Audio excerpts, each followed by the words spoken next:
Welcome to Flat Earth Debate Uncut and After Show. I'm your host Nathan Oakley, and if you are new to this channel, or you've not done so already, then be sure to subscribe, hit the bell notification icon and join button if you'd like to become a Nathan Oakley 1980 channel member and keep up to date with the Flat Earth Debate. If you would like to support the channel, there is a super chat that runs alongside each of these shows while they premiere, and there's also a PayPal, Patreon, crypto and thanks button in the info box below the video. Speaking of Patreons, I'm going to do a quick shout out to all of you who do support me on Patreon.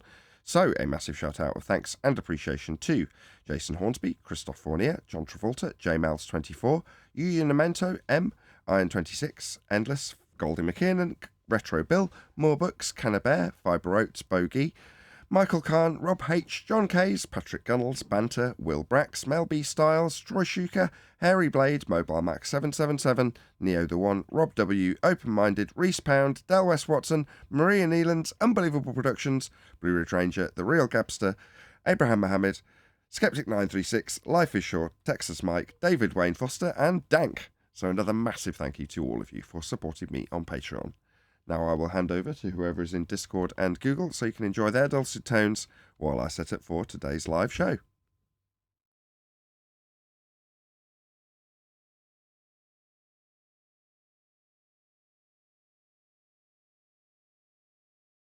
I got a globe for Christmas. Sticker on the bottom that says you can't use it for anything but decoration. Come again? Yeah, I gave it to the cat.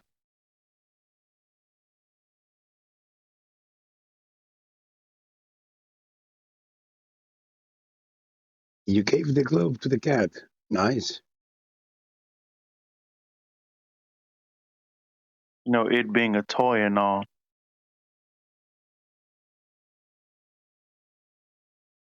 That makes sense.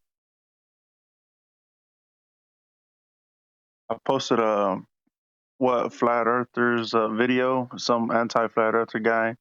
It's in the main chat. It's a YouTube link video.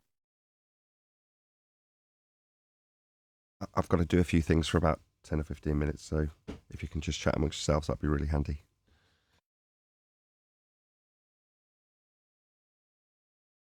You sound like you're from London.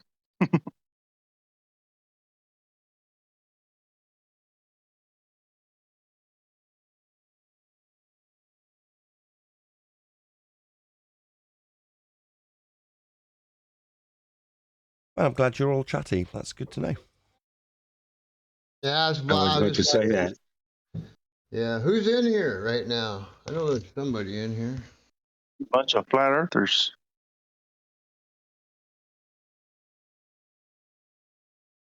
I'm just so damn quiet. You haven't got nothing to say, George? I got a few dirty jokes. Okay, go ahead. Now we'll let somebody with a question maybe. I had a little question. Somebody told me about a North Star was renamed. That we used to go by a star named Thubius or something like that. And then all of a sudden we switched over to the North Star. And then somebody told me, well, that proves it moved. So we went to the North Star. So any comment on that? Well, yeah. If it was a different star, celestial navigation wouldn't have worked.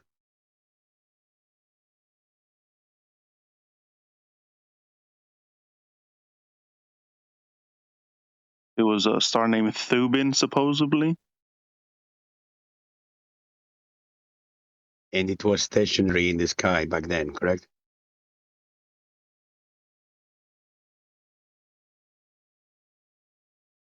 Yeah, supposedly that one. Then we switched over for some reason. And this one wasn't stationary, now it's stationary, correct? Yep. Or he says it may be still moving. Who knows? Does the North Star move? Nah, doesn't make sense.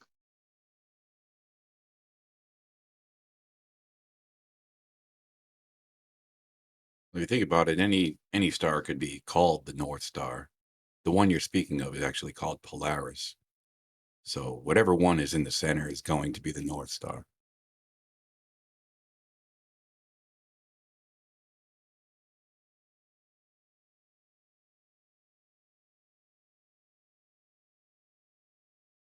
Since the North Star, Polaris, is always in the center, does that mean on a globe Earth we're hurling towards it at like 1,000,000 miles an hour and eventually we're going to run into it? No, it's just the point of axial rotation of the GP. In their model. Sorry. Rotation of the sky, you mean? Yeah, but our galaxy is supposed to be hurtling towards it.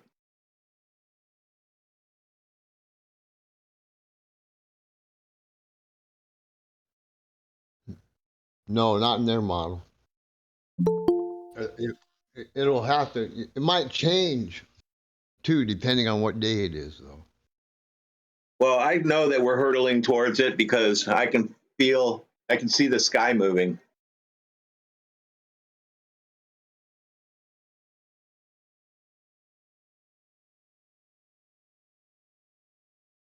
You should be able to look at the sky and calculate how fast we're moving too. Through space. If you pre-assume that Through, we're the ones moving. through space.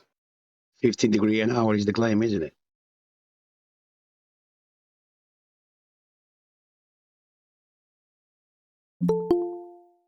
"24 hours, you break into 360 degrees, comes to 15 degrees an hour." The apparent star motions don't come from the supposed motion of Earth through space. It comes from the rotation of the Earth in their model. Oh, I get it now. I get it. Oh, it makes perfect sense. So we're only seeing the stars because we're rotating, but we're not seeing any other movement because we only see one part of the movement. We don't get to see the others, which would make the sky look like a fucking weird spirograph that had no common sense to it at all. It would just be a bunch of squigglies if you did a time lapse. So this dude on this latest video I posted in the main chat, he's saying that we always see the same face of the moon, and then he says that everyone knows that the moon is a sphere, and he makes a lot of little pre-assumptions. I like to know how these guys figured out it's a sphere. And then he says something about the face of the orientation, like in New Zealand, is different from another place. The I guess the actual face that's facing him is different, and it's a different orientation. So that's how he says it's a sphere. Just remember, the wheel in the sky keeps on turning. That moon rolls like a wheel in the sky. That's the only thing that changes is the orientation of the spots.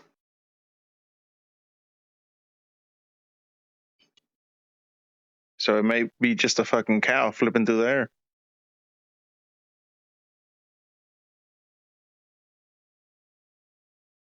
The only thing that changes is its apparent location. Oh, and also And he it's was saying apparent, that it and it's stays the apparent same size. size. Yeah, he said it stays the same size everywhere it goes. How would you confirm that to be exactly the same size all the way through? Who's measuring it? And with what? Don't tell me it's elevation angles.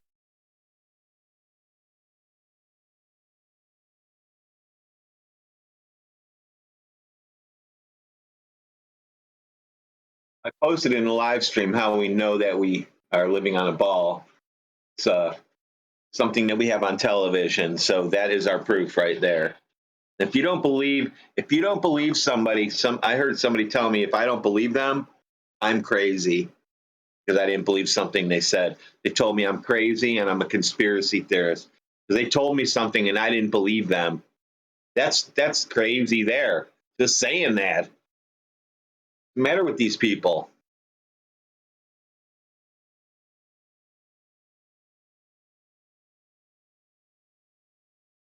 Do y'all Well, I remember? love to be this crazy. Do y'all remember seeing people actually smoke on TV like news anchors?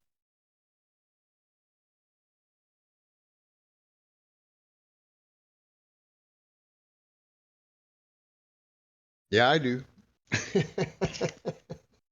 That must have been crazy. Like, what happened when they would choke all of a sudden or something? I never saw Or that. would they like ask for a light on camera and shit? Like, who's got a light? Who's got my lighter? Many things were pre-recorded anyway.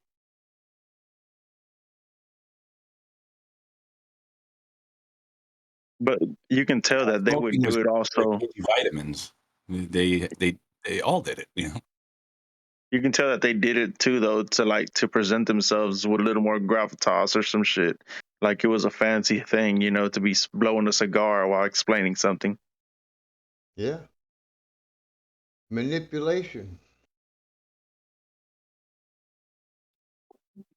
and most of them were all coked up so much that they needed something to do with their hands, or else they just looked like a bunch of freaking tweakers.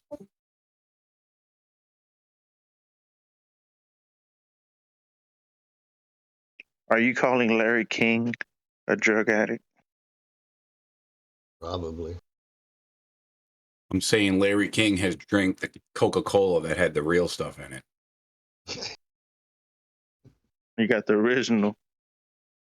So I've got my 3D printer going right now. What I'm building is a solar system. It's got the sun, the moon, and the earth, and you can crank it, and it goes around, and all that's got gears and all that. It's on the printer right now. Should be done with it this week. And I'm going to go ahead and visually show these people how a selenilian eclipse doesn't work on a globe so that they can shut the fuck up about eclipses. Is it adjustable in gear ratio size or what? Can you like time it differently? Doesn't matter. Just to make the eclipse model that they think happens, I'm going to show them it doesn't happen. Things don't fly up and magically appear in the sky. It's because it's that day, and now the sun and the moon both appear, but they're not really there. So people just are so blinded by NASA, they will not see anything else. Well, this guy's still the guy I posted in the video. I mean, posted that video in the main chat or some shit like that. That guy, he still he still believes in the moon landing. That's the toughest one if you're a fucking Globey. Now, we've already embarrassed the shit out of the moon landings. I can't believe people still bring them up, and they bring them up all the time on 24/7. So it's just, I just show a few pictures and say, here you go. And then they shut up about it. I can tell you that those spacesuits can't work in a vacuum. I can tell you that that machine they were driving around won't work. So They are just suits, not space suits. It doesn't exist. Outer space doesn't exist. Just suits. well, I work in a physics lab, and I know what happens when you suck the air out of stuff. So they can pretend they know all they want, but I actually do it for a living. So there's a difference.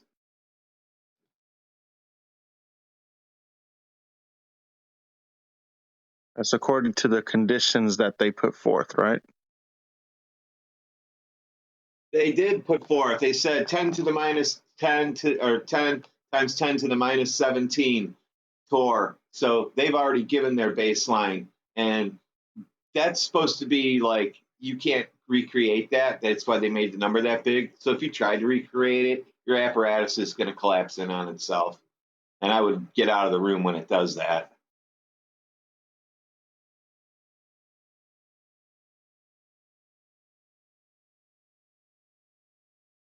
Room? More a fortress, I would say.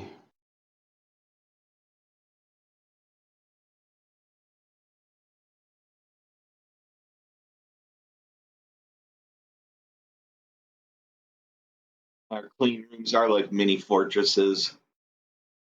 I won't even go in them because I don't want to dress up. So I have other people go in them now. I don't want to put on all that gear just so I can go talk to somebody. So now at least we have Teams now. We can send people that are Teams enabled on their mobile devices or their whatever we give them to use. They can walk up and talk to people for us.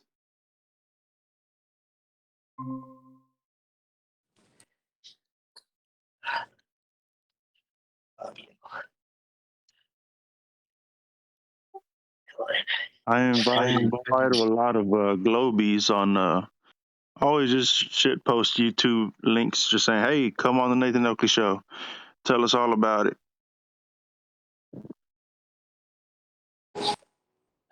Please. Oh, Yeah, they're going, We Neil. let them start it.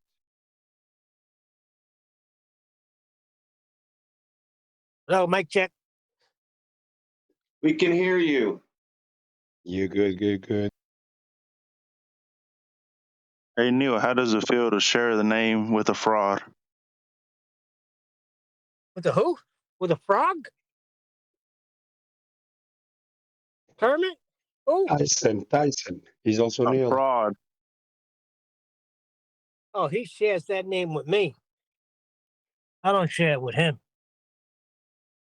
But to be honest, I can't stand my name.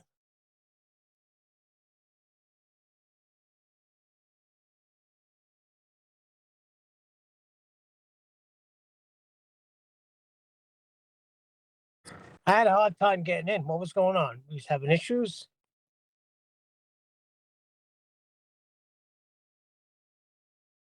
Maybe we're flooding you today because we were talking about it on 24/7. So a bunch of us came over here. We're discussing what type of cheese is the moon. Is it, like a cheddar, a Swiss? It's a Parmesan. You can tell.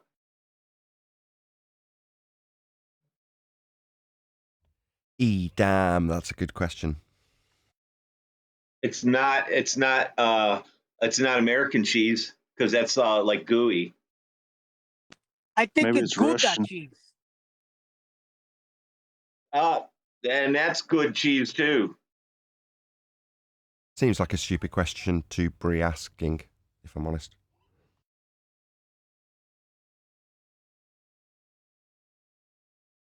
Hey, rewatching that thing with Bev, I can't believe. I think it's done deliberately because nobody can be explained something so many times and not get It's it. just an angle. No. You've got to appreciate what's going on. Right, Bev's audience that he's managed to whittle down to quite a concentrated group of complete morons are being gaslit by Bev. Now, in the process of gaslighting, if there's something stark and obvious and wrong, the person gaslighting you will still tell you that, no, obviously my incorrect assertion is still correct. And then they'll justify their incorrect assertion. That's gaslighting. That's what he's doing. So he picked up on it when he came into my chat. And while the embarrassing part of him lying came up in the stream, he's in the chat still punting, you can do nothing with an angle. And I'm like, so your shtick is presumably, while this is going on in your audience, you haven't literally got the stark example of you lying being played out while you're doing this, but what you're doing is just going, no, I'm still right. So all the people who are going, but it seems so obviously wrong, right, are questioning their own, mind in whether or not they're right in terms of what Bev's saying, even though it's completely wrong, incorrect, shown to be incorrect. But if he continues to say, no, it's still right, people who are hearing that are going, yeah, he's right. It's the other guy that's wrong. They're bad. They're evil. It's just manipulation, isn't it? It's brainwashing. It's gaslighting. You're talking about in your chat yesterday, right? Yeah. Well, the whole process is gaslighting, isn't it? test. But you're talking about specifically what was in your chat yesterday, right? What Bev was doing in the chat was trying to gaslight my audience, and I'm like, my audience isn't that dumb, Bev. They're not going to be told that you are still making sense in the face of them knowing that you're not. That doesn't work here, you know. He's attempting to gaslight my audience like he gaslights his, and it's like, no, the people here aren't that dumb, mate. In other words, yeah, because I noticed the whole team came in. Emma, SE Montreal, they all came in yesterday. Yeah, that's just his cowardice coming through, isn't it? He needs a little entourage to come along. Pathetic. That's fine, but whatever. But ultimately, all the people he's gaslit to the highest extent followed along. And with people like SE Montreal, I'm taking him through how Bev's wrong in the chat, and he's conceding and going, yeah, but you're wrong too. It's like, so you understand how Bev's wrong, but you just want to make it so it's me wrong as well, so that it's kind of a draw? It's like, who cares? He's wrong. You know, you trying to convince yourself that because I'm wrong too, when I'm not, that makes it all square. It's like, my God, these people are deluded. They'll look for a draw to try and defend their guru. Straight through the middle of me. It begins. Yeah, middle of that sentence, Neil. Yeah, still in the middle of it. Sorry. I don't have you hooked up to the speaker, so you're just on the phone. It's going in and out, so I'm driving. My apologies, No Nathan worries. Yeah, like I say, it won't work on our audience, and didn't. And it was amusing to watch their reactions in the chat when he's like, no, you can still do F4 with an angle. And them going, what about set square? What about attaining your latitude? What about anything that involves you doing anything with an angle ever? You know, that violates that stupid nonsense statement. And it's not washing while he's just going, no, it's still true. Maybe for your audience, because they're very, very dumb, clearly. You've brainwashed them to the point where they'll accept completely incorrect assertions after they've been demonstrated wrong. Then, you know, you've done well to brainwash your audience, Bev. Kudos. The audience has been brainwashed to the point where they will take anything except the Earth being flat at this point.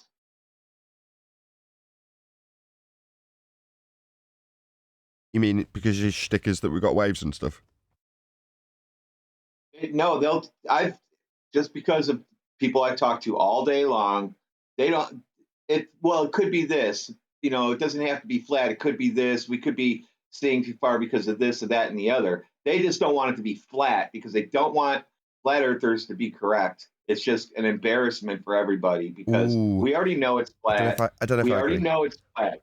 I don't know if I agree that they don't want flat earthers to be correct. Sorry to interrupt you. I think it's slightly different because most people are self-centered and selfish. So, as opposed to they don't want flat earthers to be correct, they don't want to have to be a flat earther. Because then they know I guess that's what I'm saying also. They don't want to accept it. Except because they don't have to be a flat earther. And they'd know that everyone around them doesn't accept it, even though they've come to the conclusion themselves. That's what all the anti-flat earthers are fighting against. They've already heard all the evidence. But they don't want to be a flat earther because then they understand that you're going to be considered the most stupid person in the entire world. And they don't want that.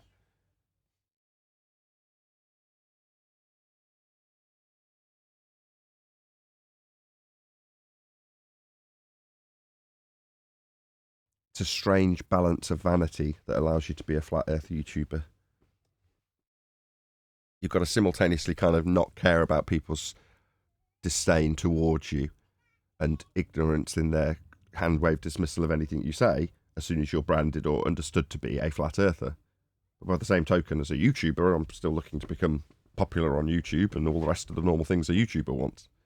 So you've got to simultaneously accept that there's going to be people who come that just despise you, regardless of how intelligent they are, or how much they understand the argument, or how much they don't understand the argument.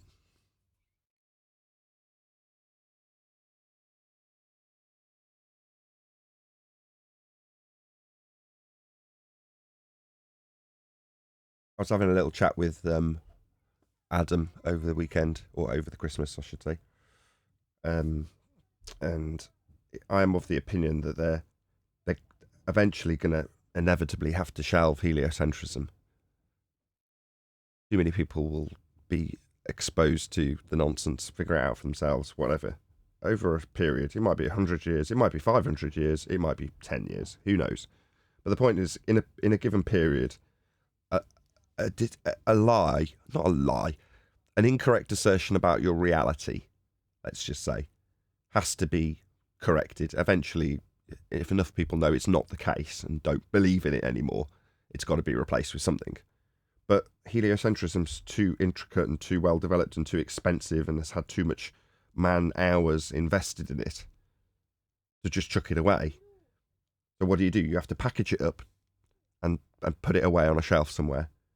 Well, for me, given the type of arguments that we have being about science and how the claims of heliocentrism come with science that isn't really science, the religion of Scientology, I recently found out, is having all of its doctrines, which are essentially the doctrines of heliocentrism, put onto these gold discs, like they claim to have sent out into space with all the information in them, and then archived underground in vaults for safekeeping. You go, I wonder why. And then it occurs to you, well, without pissing off a load of Christians, there is a sort of, a way of people finding old documents and going, oh, look at this. We found this old document that's been buried away.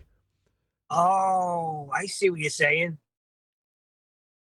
Go on, Neil. What am I saying? I see what you're saying. They're burying that stuff away. So when heliocentrism is done away with, somebody's going to find these archives and try to bring it back to life. Well, they'll have a register, won't they? Let's say it took 1,000 years. Let's say heliocentrism fell tomorrow. And they'd already got all this stuff foraged away, and it just falls in the wayside. 100 years from now, no one can even really remember it. Yeah? It's like us talking about when everyone understood that the Earth was flat in the Western world. Let's pretend it's been a couple of 100 years, maybe 300 years. They tell us it's a lot longer, but let's just say it is a couple of 100 years. Well, none of us and any of our grandparents or even their parents would remember a time when we were talking about flat Earth. I know Dave Weiss interviewed that 120-year-old granny or whatever she was, and she could vaguely remember it out in the sticks of the States, which tells me that was the tail end, the arse end of it. But for the most part, people can't remember a time when it wasn't a globe. Well, let's say that was, stretch it right out to 300 years from now if heliocentrism fell today. Well, that being the case, you'd still have documents and ledgers and all the rest of it telling whoever came in 300 years, the powers that should not be, where they could resurrect this system of control for the Western world, or whatever it's called then, and they'd just keep track of it. They'd know where it was, and when the time came, you just go and dig it up and resurrect it. Oh, our forefathers actually knew that the world wasn't the way we saw it. It isn't flat. It turns out there's this new wave of religion called heliocentrism, and they just resurrect it. They just recycle it, in other words. Psychopathic in nature, which is how the world's run by psychopaths, and they love to recycle stuff. So you can't imagine that they would just chuck away, well, anything in this regard of rhetoric. They just package it up, put it on a shelf, make sure it's ready to be reused when the time comes. Unpackaged.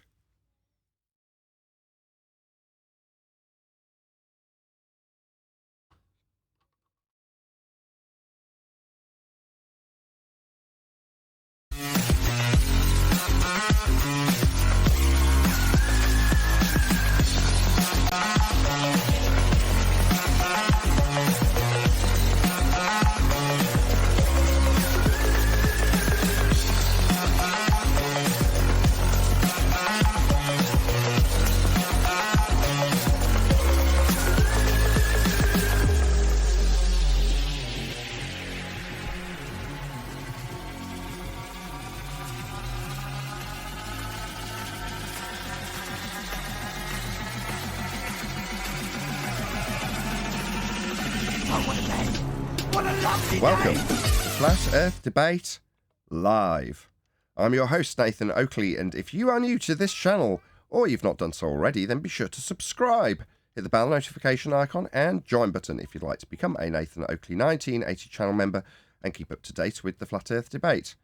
If you would like to support the channel, there is a super chat that runs alongside each of these shows while they are live, and there's also a PayPal, Patreon, crypto and thanks button in the info box below the video. Most importantly, if you'd like to join the discussion, simply mute the page you are currently watching, then click the link in the info box below this video to join the panel and express your views on the nature of Earth. If you do join, please don't swear. If you do, you'll be ejected, and if you are, please don't try to rejoin the stream using sock accounts. You'll be warmly welcome back on the next stream. Now, we are joined by Neil, Arwin, and a whole bunch of people in Discord, so welcome one and all. Good morning. Happy Boxing Day.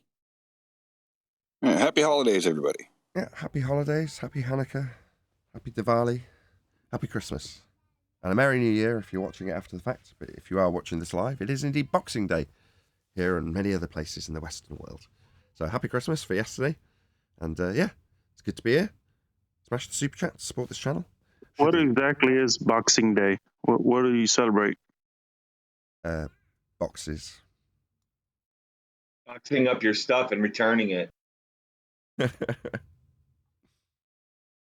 Something like that. I can't quite remember exactly the story if I looked it up, but it's not very interesting.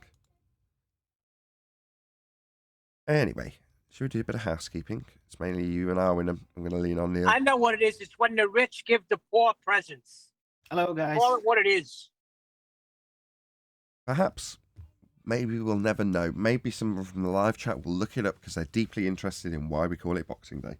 Me, I'm going to do a bit of housekeeping. So, as I say, I'm going to lean on Arwin and Neil. Unless we get some great feedback from Discord, we shall see how it goes. Any evidence of a physical geometric sphere-edge horizon, formerly known as the curve of the Earth? Negative.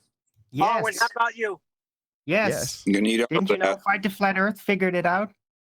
Right? No, I didn't. No, this is news to me. Well, if the horizon wasn't now damn it, I always get it wrong. Why do we always get it wrong? It's like the 5th attempt, and every time I have to look it back up. Okay. The quote. Okay. You want to know about Boxing Day? You want to know? Yeah. Well, while Adam Arwin Right. looks up what Fight the I Flat think I Earth said know for it. an official quote, if you can tell us what Boxing Day means, Adam, yes, by all means. From my recollection, it's a Victorian invention. We never used to give presents on Christmas Day. However, on the Feast of St. Stephen, it would be customary to pass a small present in a box.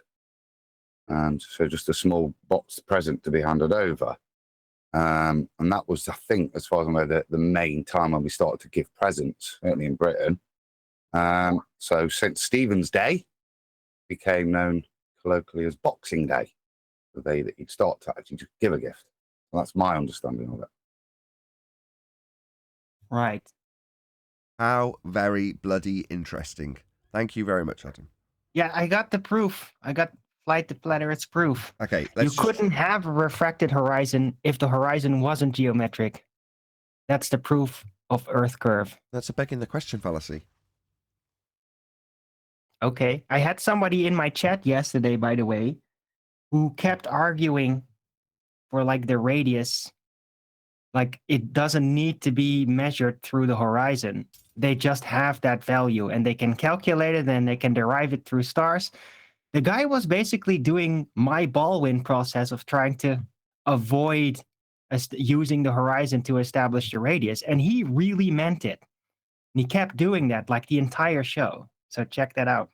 Yeah, it's akin to saying, well, you know, you can't have a gas pressure gradient if there isn't a sky vacuum. Like, no, because you beg the question that there is a geometric physical limitation to your view called Earth curve, that doesn't mean that because we've shown that it isn't a physical geometric sphere edge blocking your view, that the thing you now claim it to be, that's the singular horizon, could only be a refracted horizon if there was a geometric horizon to refract. Now that's a begging the question fallacy. Like, straight up, simple as, begging the question. I assume that it's a sphere edge horizon. We couldn't have any other horizon if it wasn't for the sphere edge horizon, I assume, creating that horizon that we see. Yeah, that's it's just begging even the worse, question. Nathan. It's worse because it's not even presupposing the geometric horizon. It's presupposing the refracted horizon, right? It's like it is a refracted horizon. It has to be, look, because we assume it is refracted, that means there would have to be a geometry to refract. But that's How a contradiction crazy in is terms. that? No. If it's refraction, it's necessary. not geometric. Yeah, I know. But that's overlooked in that one sentence. Let me just break it down. You're thinking I'm not hearing you. You're saying they have to beg the question of a radius. Then they have to beg the question of a sphere, Earth, horizon to derive the radius from. Then they have to beg the question that there's a refracted Earth-based, horizon-based, geometrically derived from an R-based horizon. So in actual fact, you're saying it's a third generation begging the question fallacy based on a paradox. Yeah, pretty much. That's true. It's a begging the question fallacy on steroids, as QE would put it. So you beg the question of R, you beg the question that you've got a sphere edge horizon, then you beg the question that that sphere edge horizon that you assumed can't be seen because therefore it's a refracted, assumed to be horizon, based on the assumed to be geometric horizon, based on the assumption of an R that you can't get. So, yeah. Any evidence of axial rotation of the Earth-based variety? Let's just move on. Just what I'd like to say. I was going to say it's begging the question on steroid. Yes. Any evidence of axial rotation of the Earth-based variety? Yeah, man, Neil. Another begging the question. No, Neil deGrasse Tyson. I mean, that treatment you gave last time, that was perfect. I mean, Neil's got it, right? He gets Coriolis. I mean, there is no actual rotation of anything, but things like deviate separately, and that is the Coriolis. So there you go. That's proof of Earth rotation, tornadoes. Yeah, Coriolis effect is their claim. However, actual rotation of any winds isn't Coriolis effect. Oh, they like to think so. They like to describe so with a third party there asking about Coriolis effect, so Neil deGrasse Tyson can answer about wind rotation and then disclaim that it's got nothing to do with Coriolis effect. Science! Oh, yeah, I forgot that part.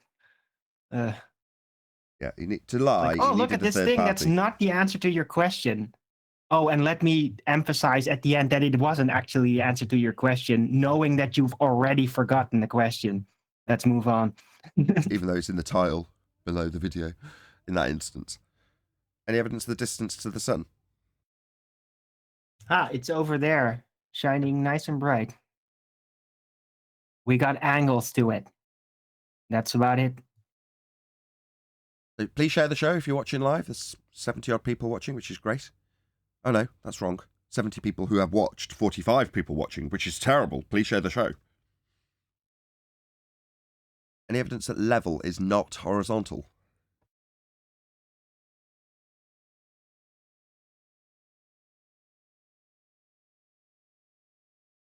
I can't make anything up. That was a brain teaser. That was a brain teaser? How can you have horizontal and not be level? You can't. But in order for their assertion that level, i.e. water level, sea level, level in general, is conforming to the outside edge of a sphere, it would imply that level isn't horizontal by their assertions, even though in their own geometric mathematics they've got sea level and eye level, surface level, all horizontal lines, because they have to be. It's a geometric model that their sphere represents. So they need it to be horizontal. But obviously they've got water level curving around the outside edge of a sphere, nonsensically not matching the reality we actually endure.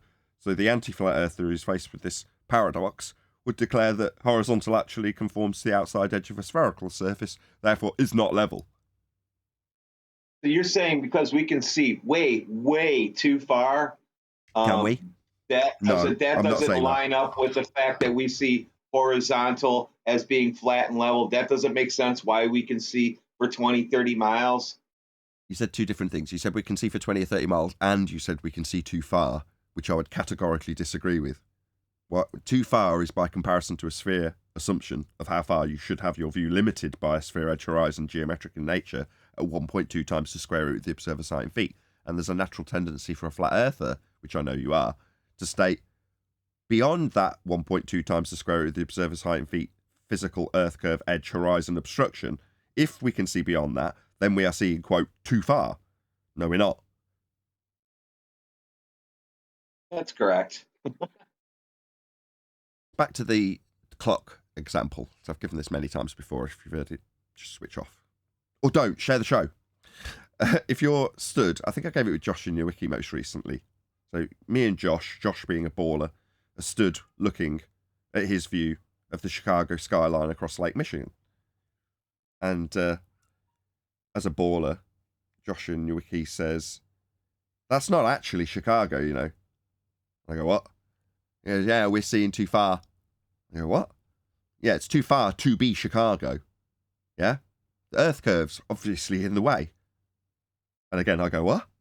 He goes, yeah, what we're actually seeing is a slightly looming non-standard refraction projection of the Chicago skyline from beyond the reified geometric sphere edge horizon known as Earth curve, projected up at a rate of 7/6R or whatever I fudge into this maths, to bring Chicago skyline up to meet the geometric limitation called Earth curve by way of a 7/6R or any derivative thereof terrestrial refraction. Ergo, what we actually see is a mirage. It's not really Chicago. If it was, we'd be seeing too far. I go, all right. That's what you reckon? Yeah, says Joshua Nowicki, the Globe believer. That's absolutely what I believe. It's a slightly looming non-standard refraction hyena holographic projection of the Chicago skyline from beyond the geometric limitation of a sphere edge horizon at 1.2 times the square root of the observer's height in feet. Therefore, it's a refracting mirage up to the horizon that's Earth curve. Not really Chicago, actually a mirage. I go, all right. That's what you think is a Globe believer, is it? I just look at it and say, Chicago skyline. Full stop. Absolutely no explanation is required whatsoever. There you go. That's what you've got to believe if you're a dumb Globe believer. You've got to believe that things that you see in the distance, because they wouldn't be there if there was a sphere edge in the way, suddenly you're seeing too far and it's explained by the thing being a bloody hologram. Yeah, but I'm not sure about being a hologram when Rob Skiba drove a boat from that Chicago skyline across Lake Michigan, and it was still there the whole time. Well, I'd just like to know if it is a hologram, what point did it turn into one? It didn't. It never was. It was just you seeing the Chicago skyline, and as a flat earther, you can declare that. When asked, well, why do we see it? You should shake your head in disbelief that they're even asking and say, well, because I've got a set of eyeballs. Because I can see. I can see, therefore I see it. No explanation is required. Can I say, the claim about terrestrial refraction is it doesn't just subtly turn into a mirage. It gradually turns into a mirage from right in front of your eyes, being very accurately where it seems to be. To the further away you go, the more it deviates, and the more you're left with what is assumed to be a mirage you're seeing, because it should be beyond the Earth curve. That's how it works. So it doesn't just subtly turn. It gradually turns into that assumed to be a mirage. The point being that their version of it's too far is exactly that. Their version of when they see things that we can just say, I see Chicago. That's all you need to say as a flat earther, because you don't need to explain any of this. Number one, we're not making claims that the flat earth's proven by seeing Chicago. You're just seeing Chicago. The only reason a flat earther would be in a position to start claiming why you can see Chicago, in the case of this example, Rob Skiba, rest in peace if he's dead, some people claim he isn't. Nevertheless, if you're doing that, it's only because you're fighting a positive assertion that they make. If you think carefully about it, what assertions do you need to make about the horizon as a flat earther? You don't necessarily need to make any, but they have a claim that the horizon proves an Earth curve edge. So therefore, it's their positive claim that somehow we're in a position to have to defend? No, but it's miles easier if we're on the back foot defending some nonsense that we claim about the horizon, especially if we're also saying it's too far, i.e. it's further than the Earth curve we're going to assume is there, even though we can still see it.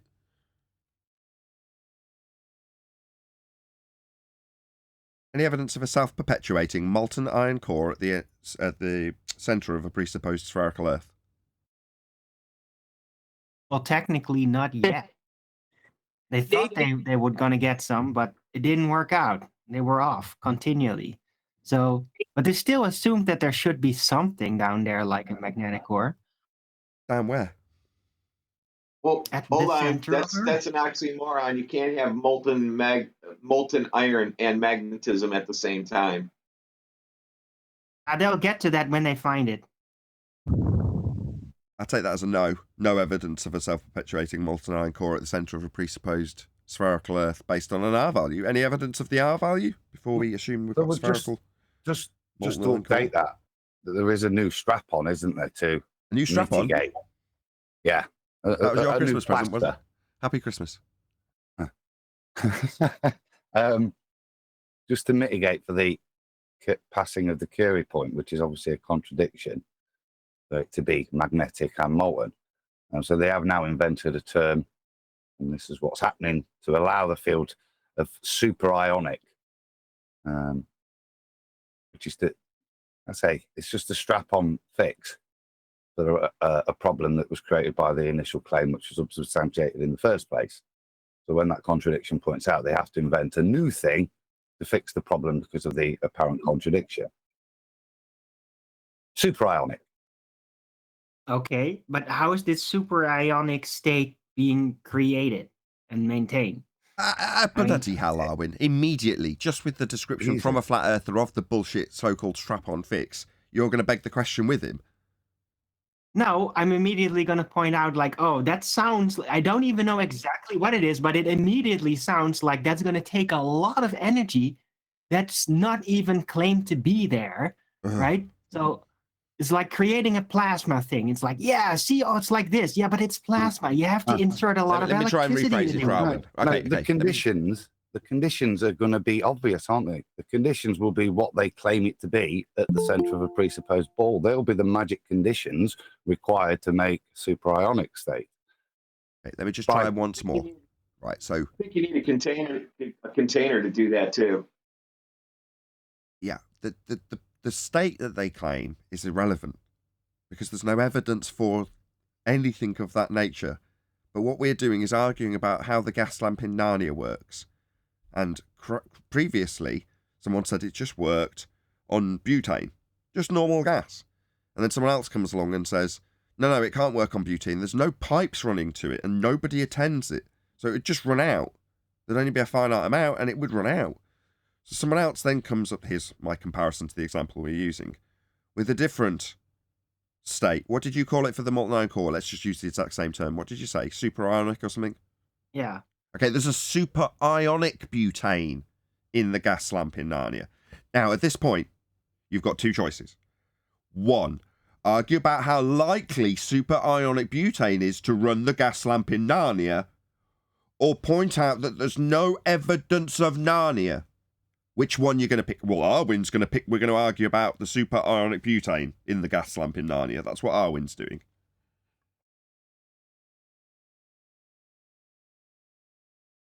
So let's try that once more. Any evidence of a self-perpetuating molten iron core at the centre of a presupposed spherical Earth? I was waiting for you, Arwin, but I'll go no. Where... Oh, go on. G, is it? Yeah, I did a thing where I downloaded this thing called Chat GPT and I started asking it the housekeeping questions. And if I could, I'd like to read the answer for any evidence of self-perpetuating molten iron core at the center of a presupposed spherical Earth.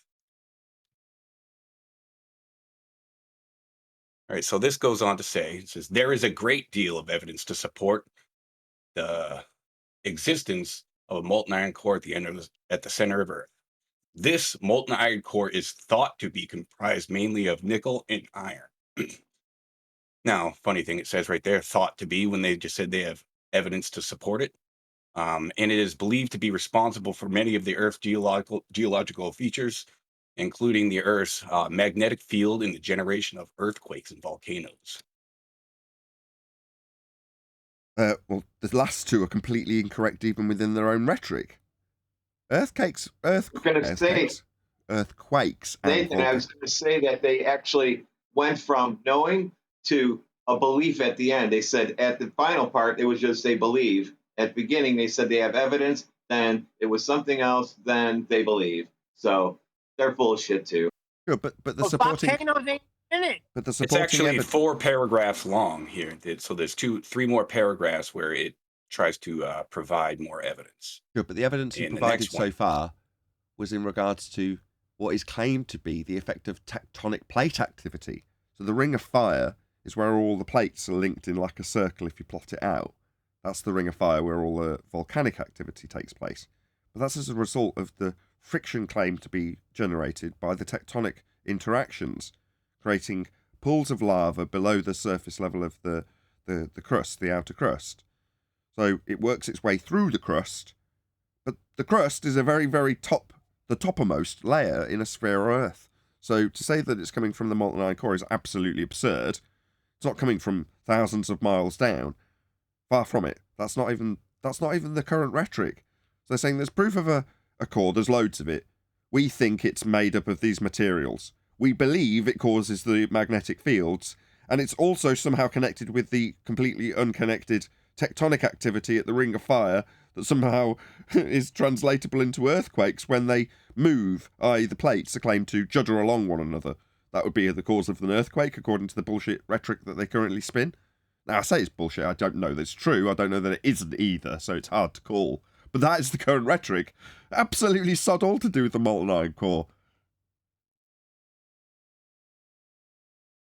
Right. And that's in the third paragraph. It actually goes into the using the earthquakes and volcanoes as another piece of evidence.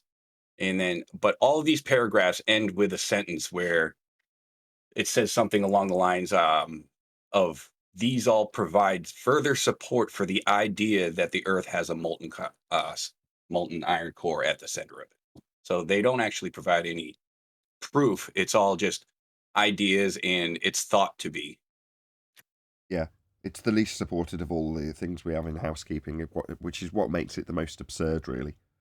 There is sod all evidence for a molten iron core. There's a load of beliefs about what it could be. That's about it. Well, since mercury is more dense than iron, shouldn't it be at the center? At the center of the gas chamber of the lamp in Narnia? Yes, that one. It should be lighting the gas. Pretty sure we haven't got a Narnia.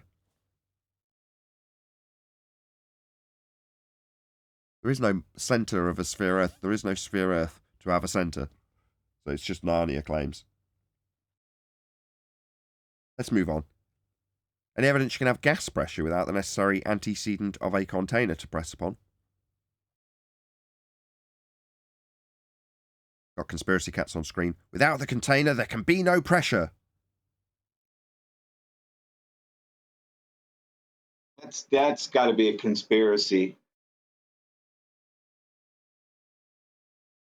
I mean, I work in a physics lab, and we have vacuum and we have pressurized compartments, and you got to both have to have a container in order for it to work. You can't create a vacuum inside the lab, like just an open air, then all of a sudden create a vacuum and then pressurize something inside that vacuum. That's not reality. No, it's not. It's a violation of gas law. Any scientific evidence of gravity?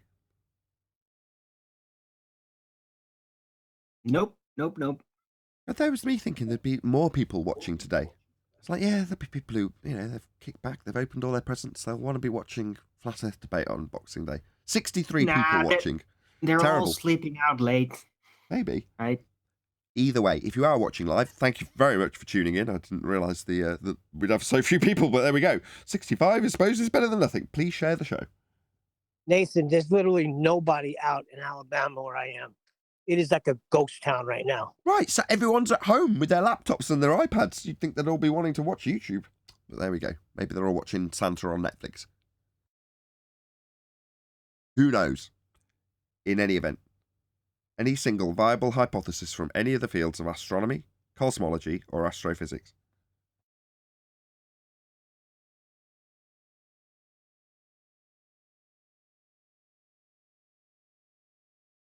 Negative.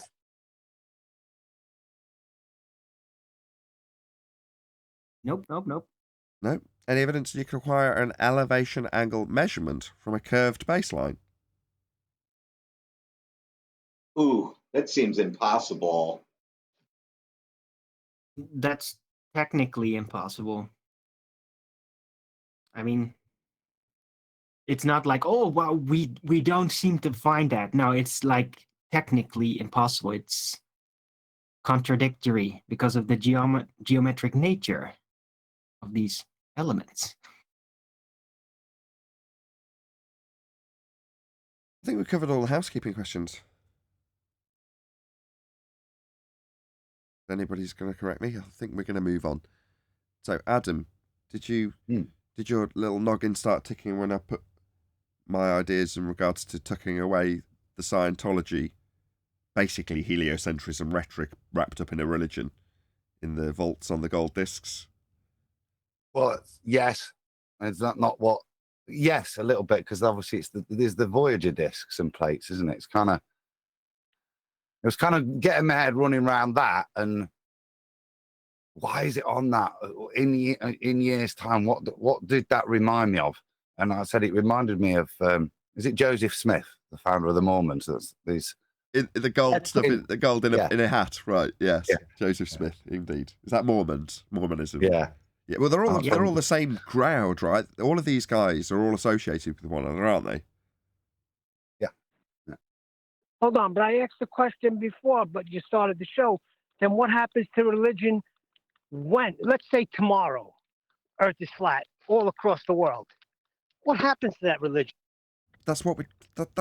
Nothing. No. It's just no. Nothing. That's the discussion topic.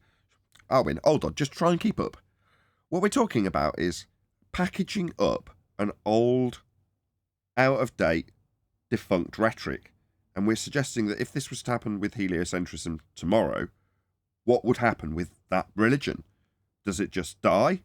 No, it doesn't just die. They package it up and bury it underground, and then there'll be a very, very small faction of people, the Scientologists and the Church of Scientology, who keep the religion above ground to a very limited extent. But they're the worshippers of the old ways where they thought we went around the sun. Would be how it was if everybody, let's say 7 years ago, everyone just went, oh, yeah, all right, I understand it's flat. Yeah, that makes sense. Right? Well, what would they do with heliocentrism? They become the keepers of a mythology, basically. And then later, it can be integrated again. Exactly. So at whatever pre-designated period, obviously you're going to keep track of where this religion is because you've got it above ground in the form of the Church of Scientology. So there's a constant reminder of what it is and what it represents for the powers that should not be, should they need a new system of control. Now, what I mean by new system of control is, given whatever the rhetoric is, post-heliocentric nonsense awareness, that will be, let's just call it the flat earth rhetoric. It won't be, it'll be parallel universes, whatever the hell they come up with, something that's quantum sounding. Anyway, with their new parallel universe, flat world reality that they punt into the rhetoric for a couple of 100 years, they're aware of the old system, and should that fall apart, because it's just going to be seated in an idea of controlling the masses, in the same way the heliocentric method is. So if our parallel universe-based reality that does have a flat world conducive with it and works quite nicely within it, suddenly starts to fail, they go, well, what do we need to do? Well, we just recycle the other rhetoric, because there's been 5 or 6 generations of people that are in the parallel universe rhetoric. Tell them that the religion of heliocentrism is actually the world that we really live in. Yeah?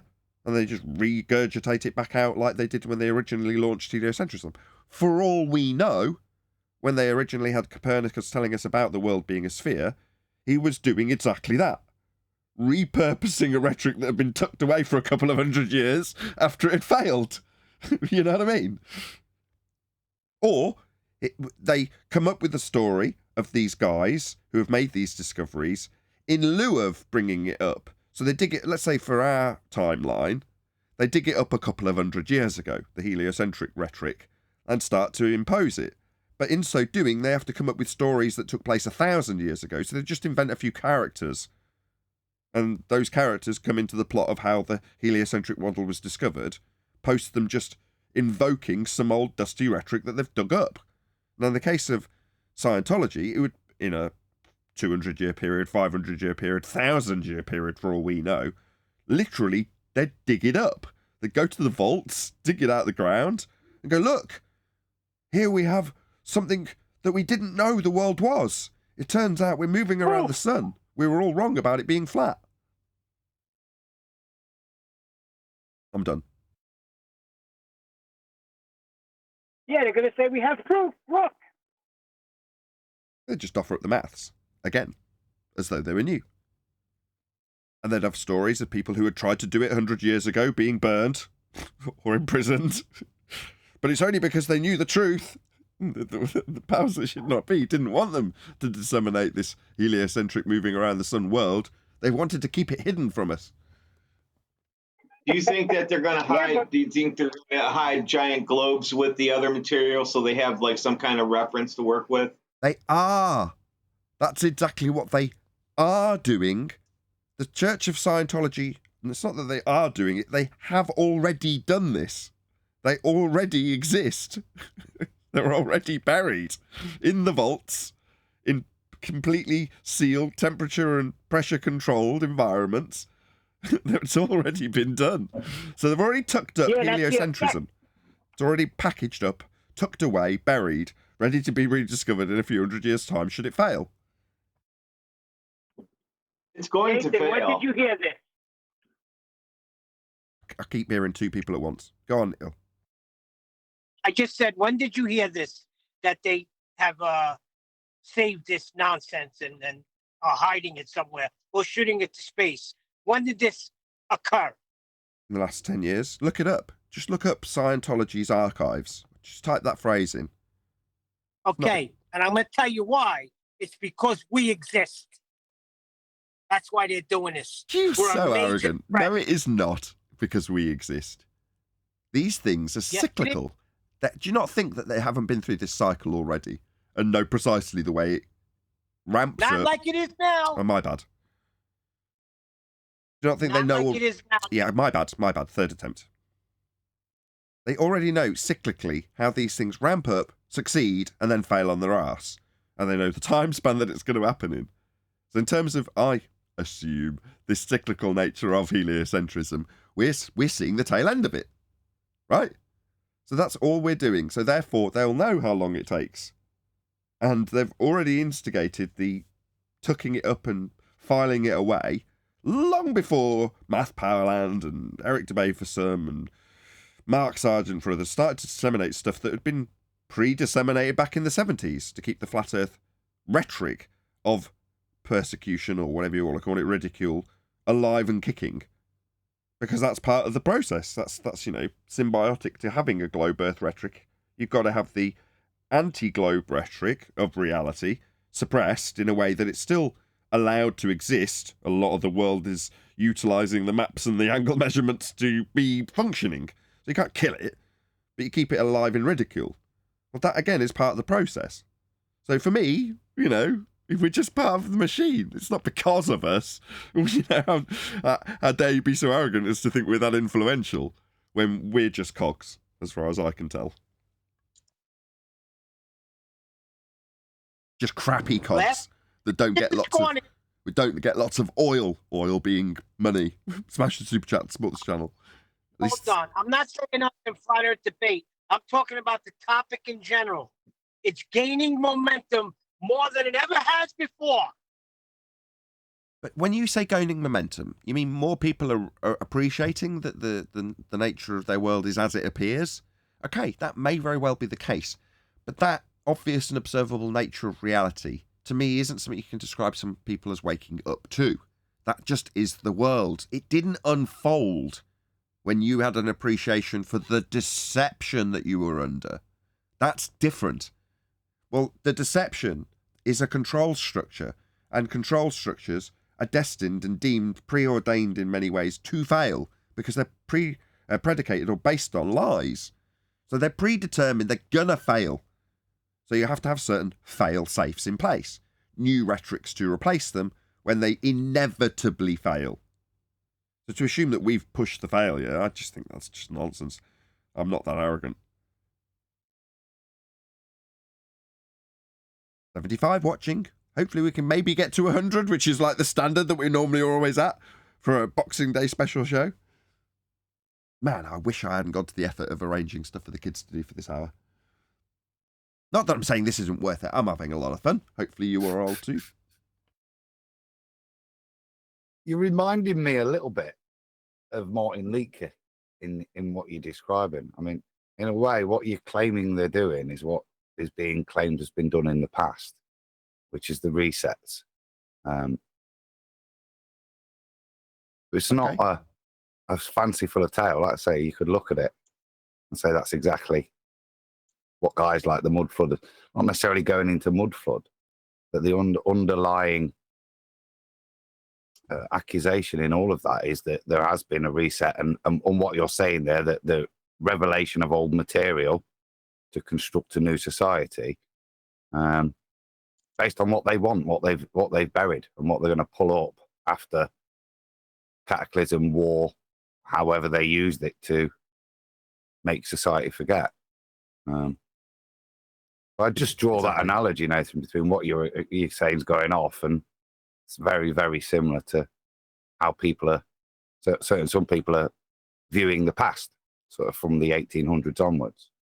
Sure, and those aspects originally, I sort of ventured into that realm a couple of years, maybe 3 years ago, about the point that Martin Leaker and myself actually went on different paths, which is fine. People do that. My association with Martin has got less and less over that time because he's on a very different path to us. But it's nice that they occasionally meander past each other, because the psychopathic nature of the control that we are under tells me that they can't not be recycling stuff. They're not inventive enough to come up with new ideas in this regard. And when they're so refined, you're like, this stuff doesn't get that refined in 100 years. The wheels turn far slower than that.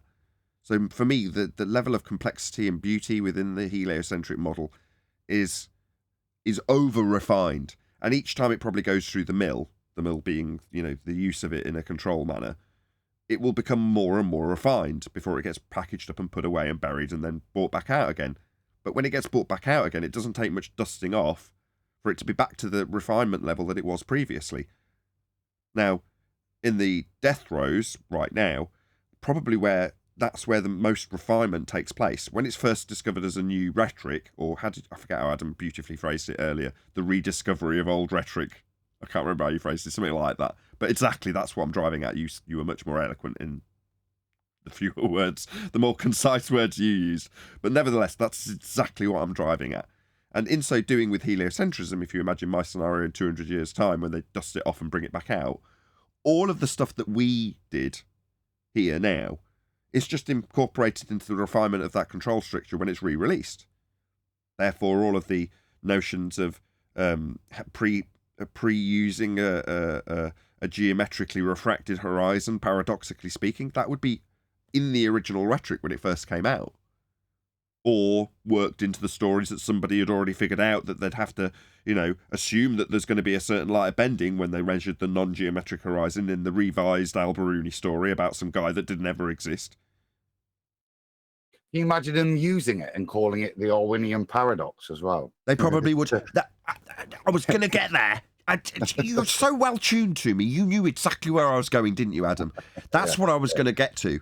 So in the same way, right, there's quite a few people in the current rhetoric of heliocentrism that were objecting to the claims of heliocentrism for various different reasons. And the workarounds that are incorporated get labelled with their name. So exactly, Adam, it wouldn't surprise me at all if in the 2257 in that year, when they're bringing it out and they're like, back in 1901, there was this old ancient astronomer named Arwin. And Arwin supposed that there couldn't possibly be a geometric horizon unless you accounted for the refraction that would be taking place when you got a general idea before we had the maths and supercomputers to get it much more accurate. But he got it within 3% with his Arwinian paradox. That sounds remarkably interesting, although kind of weird to be referenced as a astronomer in the future. And I'd be labelled with the one thing I say I hate the most, wouldn't it? Something to do with fucking Coriolis effect. The Oakleyan principle of Coriolis used to indoctrinate the masses. And I become some story, just name for the namesake.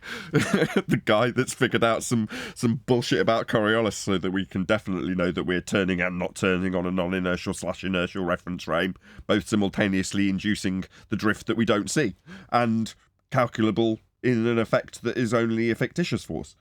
And he figured all that out. Nathan Oakley, the man that proved gravity. No, that would be Anthony. That would be a Rileyan concept. So it's going to be Oakley's error. or something. Exactly, it'd be Oakley's error or Oakley's failure or something like that. Originally he objected, but it was actually ironic that he figured out the whole principle that we needed to measure the non-inertial turning reference frame. Whatever. That's what they do because they're just vindictive, and they're it's duper's delight, isn't it? The guys who are in the know who've done that are laughing their heads off. So you're going to object, are you? You're going to object to the stars being massive. Or being very far away, are you, Brahe? What you say was that? They'd have to be massive. Okay, let's write that down. They'd have to be massive. No, that's not how I meant it. Yeah, that's what I've written down, though. They'd have to be massive. This is quite good fun. Even if there isn't a great deal of people watching, I'm enjoying myself. So yeah, Scientology. I think you should all keep an eye on it. I think it's an important subject to keep an eye on because it is just the religious branch of heliocentrism. To keep it refined, to tuck it away.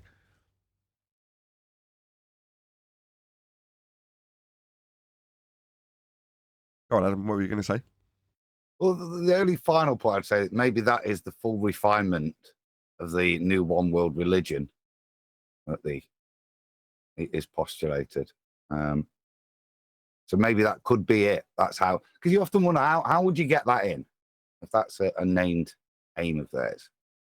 How would you get that in? You can only do it in the methodology you're suggesting, isn't it? It's kind of post-cataclysm, post-reset to introduce it. And what better way than digging up some golden records as proof?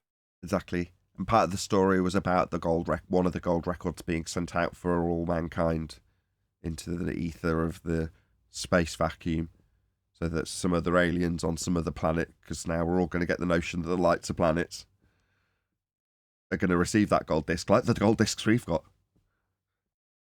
They're going to send it to us in a message that we can hear in our headphones if we point an antenna at the sky, and then they're going to send us instructions on how to build a machine so we can go visit them. That's right. They called that the Righteous Force background. Isn't that film with Jodie Foster? Contact. Oh, yeah. That's come on now. That's perfect. Probably a real thing. No, that's perfect. Recycling this stuff is exactly what you need to do. Ideal, in fact. Subtle refinement. But then, in the rebirth of heliocentrism, again, we're 200 years into the future now, you don't have to have the awkward and uncomfortable force of gravity discussed as a force, contradictory to the bending space-time. You just have the bending space-time and then work in a refinement of how it can be a force that's not really a force, but you can think of it as a force because we're falling on a geodesic in space-time. Therefore, the downward acceleration is actually an Earth moving up at 9.8 meters per second, which isn't perceived as a force, but if you jump off a building, you're obviously at zero. Therefore, the force you can think of is the ground rushing up. See? I managed to parrot it off in a really refined way that wouldn't need any mass-attracting mass actual force to be encountered. Just the geodesic in space-time when you rebirth it. In other words, no Newton. Don't need him. What's that? But surely we'd have to have a force holding the gas here. Yeah, you can think of moving through a bent geodesic in space-time as being a force. See? It's already refined, ready to be tucked away and put on the shelf. But is it, though? Yeah, I think so. I would say that's refined enough for the outgoing people to not accept, because there's a contradiction with the 107-year out-of-date mass-attracting mass Newtonian gravity still taught to kids in schools, because there's too many people generationally with that old idea.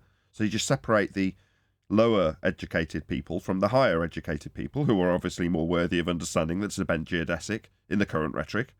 We just don't need that. You just need the school kids to have always been taught bent geodesic, giving you, and then you just leave this bit out in preschools, a force called gravity. And then when you get to the higher education standards, they go, well, it's not really a force. It's actually you moving through a bent geodesic in space-time. But you can think of it as a force. It still does the same thing as a force, even though in reality it's you moving along a geodesic that's bent in a fourth dimension. Wait, what? it does the same thing as a force, but if it does the same thing as a force, then it would be a force. No, you can It think. isn't. Yeah, that's right, Arwen. Yeah, and I'd agree in the 200-year ahead rhetoric where I agree with you. The moment you say, well, that makes it a force. Yeah, that's right. You can think of it as a force, Arwen. Well done. No, but if it acts literally like a force, well, isn't it then basically a force? Yeah, you can basically think of it as a I'm not force. saying thinking of it See how as. well this works? If you ever shut up in between. Yes, that's right, Arwen. Yes, so you can think of it as a force. That's right, yes. Well done. A star. Let's move on. See how well it works? Unfortunately, we have a mass-attracting mass actual force that this not actual force you can think of as a force has replaced, which is bad. You just need one to exist. Three-body problem. You have an issue with the three-body problem still, no matter how many 4D spaces you put together and conceptualize space-time and mass-attracting mass and all that conceptualization does not fix the three-body problem of balls with gravity floating around each other in a perfect cycle. It never happens and cannot even be simulated. That's where you're wrong. It never happens. Yeah, it does. They just replace it with Newtonian mechanics again. No, you don't need them. You don't need them. Right, you say it doesn't work, it doesn't happen. No, it does. It happens in fourth-dimensional pseudo-Riemannian force space-time developed by Einstein. It does happen. Now, whenever you're describing that mathematically, you're only relativistically speaking in one position, looking at one thing anyway. So within the maths, Einstein may have not had the complexity to understand, let's just put in a new layer of bullshit, the quantum level of his understanding. So yeah, it does break down at the quantum level, which obviously we all understand and you do too, don't you? Therefore you understand how my ham-handed segue away from this problem is just a limitation in Einstein's understanding because he's but a man trying to describe very complex things that we had to have those circular whirly whirls smashing stuff together to figure out. Yeah? So sit your little head down, don't worry about it. It's all good. Hold on, it happens where you can't see it or I can't see it, but it happens. Yeah, in the maths. I mean, Einstein still managed to do it for one body. I mean, that's good enough. But what's ironic with these three bodies is they do it so well, it's almost like a clock.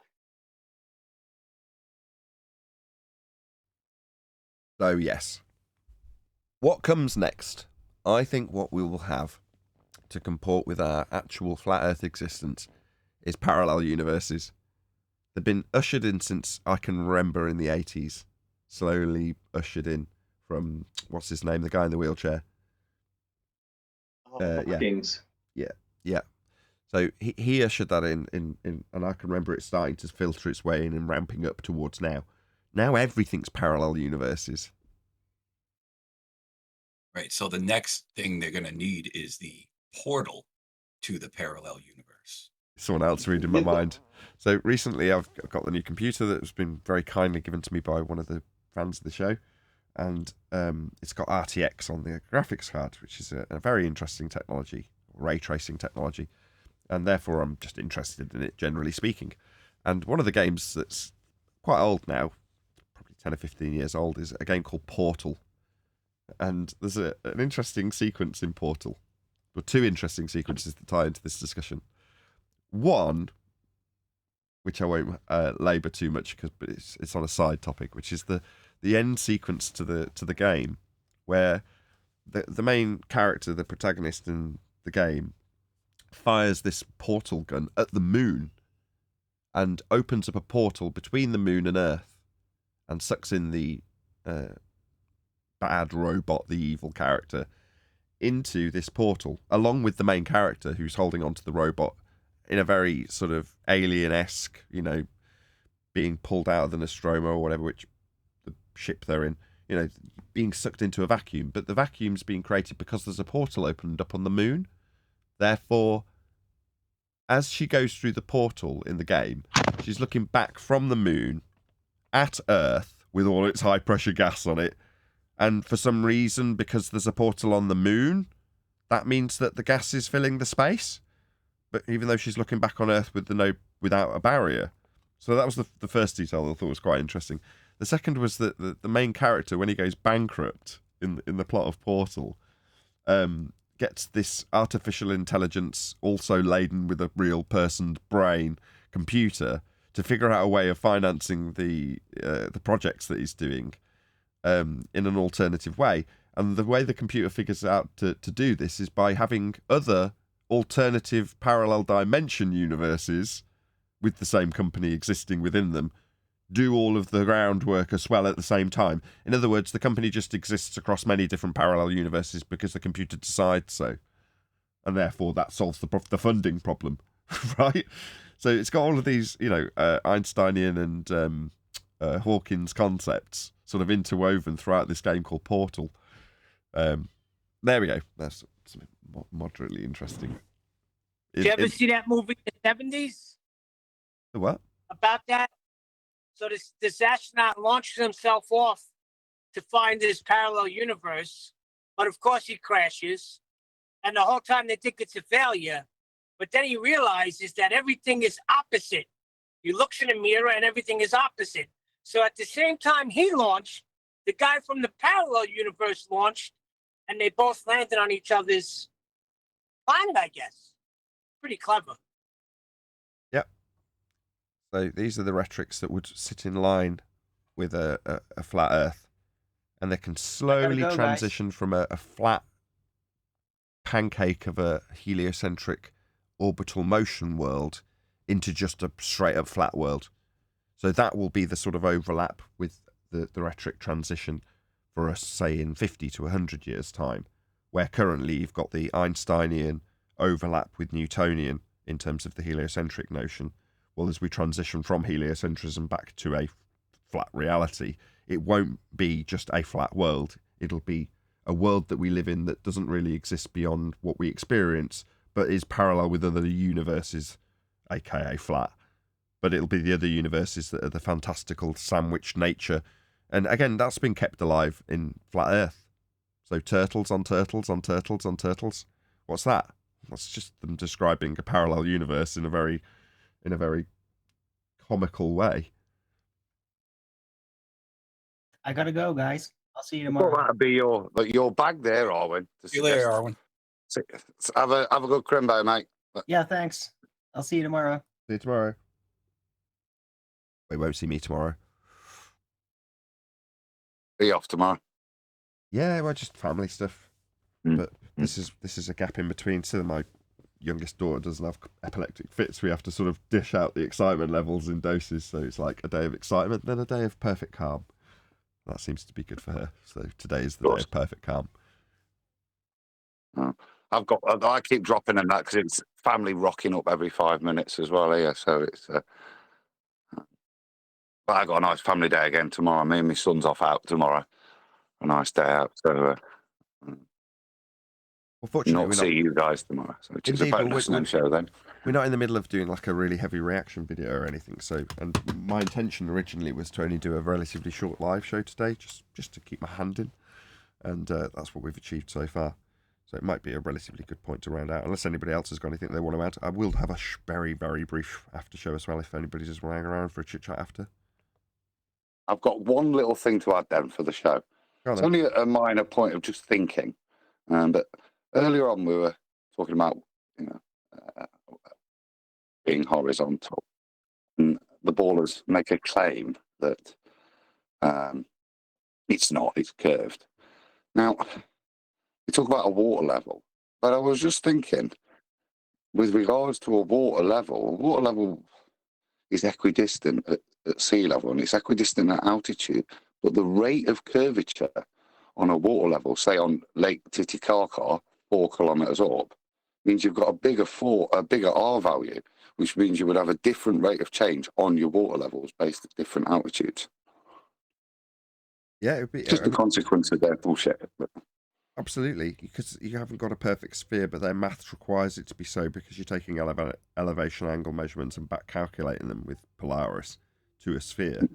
But ultimately speaking, if you've got undulating surface on a sphere, that throws you off massively if suddenly you're at a high elevation looking over a level surface. Because if you're conforming to the centre of a sphere Earth at a greater distance from the centre, then you've got a different rate of change over that actually flat water that's claimed to be curving. The rate changes. Doesn't make any difference if you're doing it on a flat plane, because you can reference everything to sea level. So slightly higher, well, you're parallel. Doesn't make any difference. But it makes a massive difference on a sphere. Just a minor point, but yeah, just something else. Saw a picture of Lake. It was a flat earther just showing a picture of Lake Titicaca and saying, does it curve up the top there? And I'm thinking, well, yes, it does in their world. That's their claim. But the curvature would be a bigger R. Right. So therefore your water level would be different. Perfect. With that, I'm going to say, first and foremost, a huge, massive, enormous thank you to all of you who did tune in today, Boxing Day. For liking, commenting, sharing, subscribing, smashing the super chat, hitting the thanks button, and all that good stuff. And of course, a massive thank you to today's Discord and G Plus panels for making today's live show possible. If you are watching this on either Nathan Oakley 1980 or Nathan Oakley premiering streams, then stay tuned as there will be an after show to follow. I've been Nathan Oakley, and I will see you all in the next video.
Any of you going to hang around for a couple of minutes? I'm waiting for Discord. Okay. Discord here? There's a fair few people. We can hear in you. We can hear you. I'm just going to hang around while I make a thumbnail. So I was interested to see in chat how Bev was saying, well, if you're just talking about an angle, you're not really doing anything with it. I mean, the amount of stupidity that was coming forth, I was just laughing yesterday. I don't know. Like I said at the beginning of the show, it's gaslighting. Yeah, I guess you're right. I don't know. It's something. Because nobody can be that freaking stupid. Maybe SE Montreal can. Yeah, like I say, that's what happens when somebody gaslights you. You think he's got that much power over his... Huh. Hello, whoever that was. That was me, Jeff. Yeah. Or Quantu. Quantu. I was talking to you. I don't know if I was talking to you before about the guy that's offering a plane trip to fly over the top of Antarctica and back around the other side of the Earth to prove that it is round. Because he said that a lot of flat earthers believe that there's an ice wall around Antarctica, you can't fly over it. But he's offering to fly from Argentina down over Antarctica and land in Melbourne. Then he's going to fly from there back to California, where people. But he will offer his pilot's fee for free. But you're going to have to charter the 747 through his company, which he charters with. And you can bring your own maps and compasses and all that sort of stuff, and he'll fly that route down there if that helps. Because he says that he talks to a lot of people that say they know pilots that have flown up high and said the Earth's not round, And he says it is. So maybe he's got a curved windscreen, or I don't know. Maybe they've got a flat windscreen. The problem is that... What do you think of that idea? The horizon's not Earth curve. Yeah. So, I mean, yeah, great. If you want to do that, it might help us figure out how the territory is mapped out. I'm not claiming an ice wall. Not claiming an ice wall, but looking at a book from 1958, an encyclopedia that everybody used to get all their facts from, for Antarctica at 80 degrees south, they noticed the ceiling at 13,000 feet. So make sure they fly above that because they're going to run into it. So I reckon that if they go right down the centre of the Antarctica, they will hit the firmament and hit the ground. That's what you reckon? Yeah. Eh?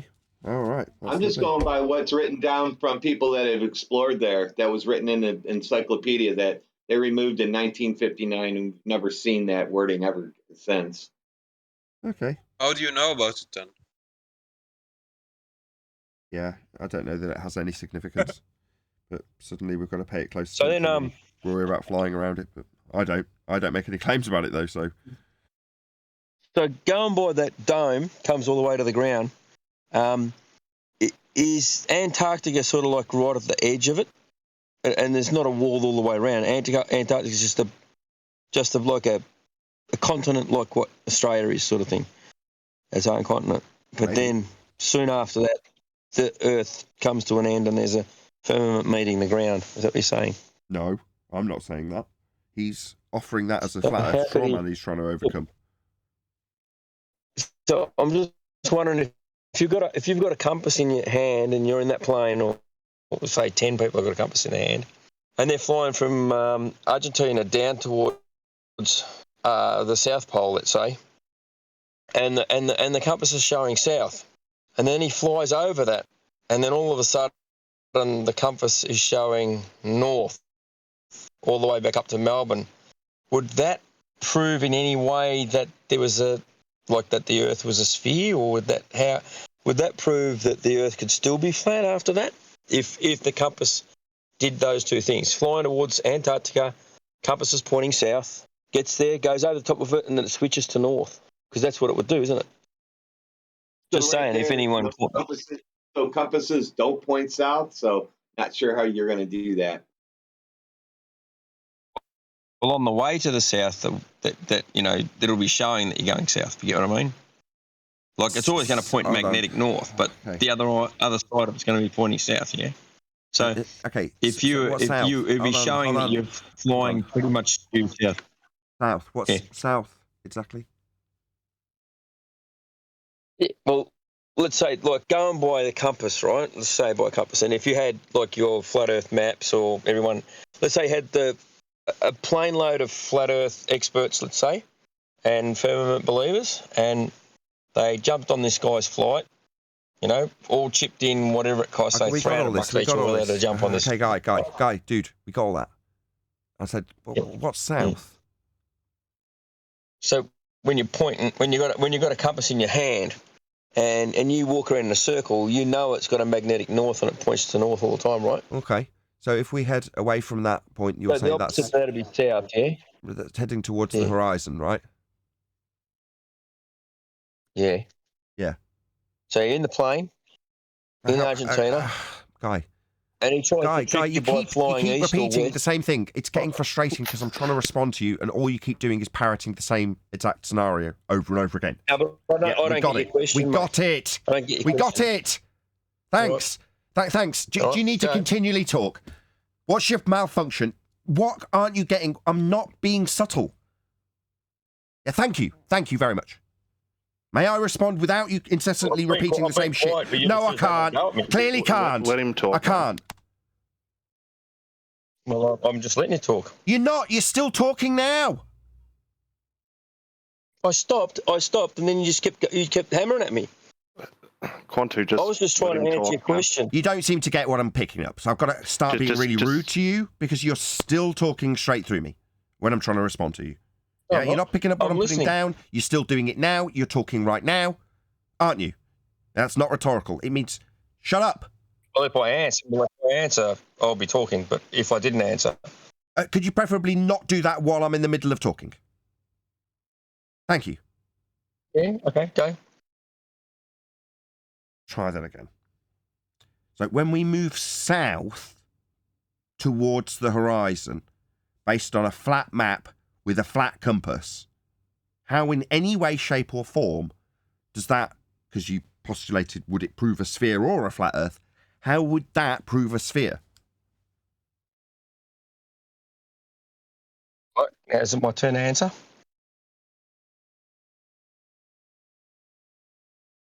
So, if it's flat or round, right? No. If you were to go past... No. Antarctica... No. If it's flat or so you're not allowed round, to go past Antarctica in the plane. Stop. If it's flat or round, no. Yeah. That's for a full. Well, I'm just being open-minded. You done? Yeah.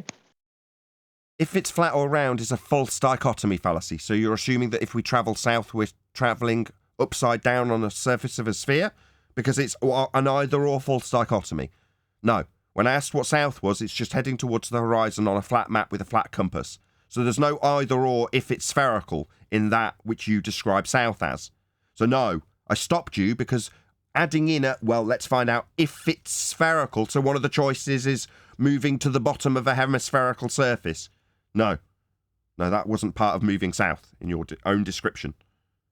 So, but for the fact that all right. Jesus fucking wept.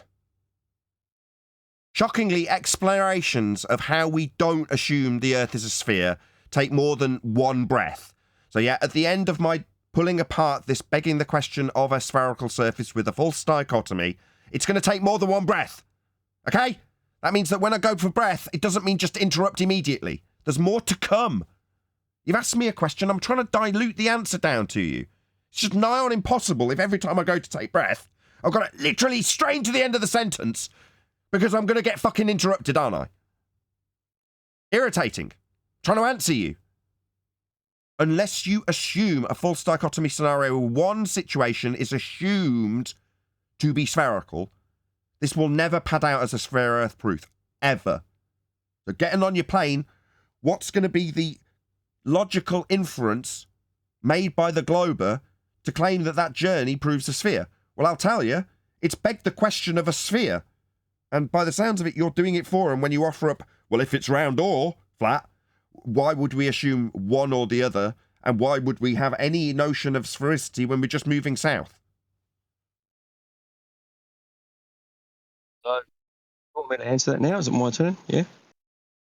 So Yes, you said, why would we assume whether it's flat or round, right? So the answer to that is, I don't know. And that's what I want the answer to. So what I would say is if you had a compass that you were following south and you're in a plane and the Earth's flat, you're going to hit the firmament and die. No, you're not. Says who? Who said that there was a firmament that you were going to hit, other than you right now? No, that's going by what the people that post everything who said on flat Earth. What people? I just said who said that. Now you're saying the people. We're the people. We're around you. I don't write down all their names, but look. So did I say it? Do you assume? Sorry, did I say it? Did I say it?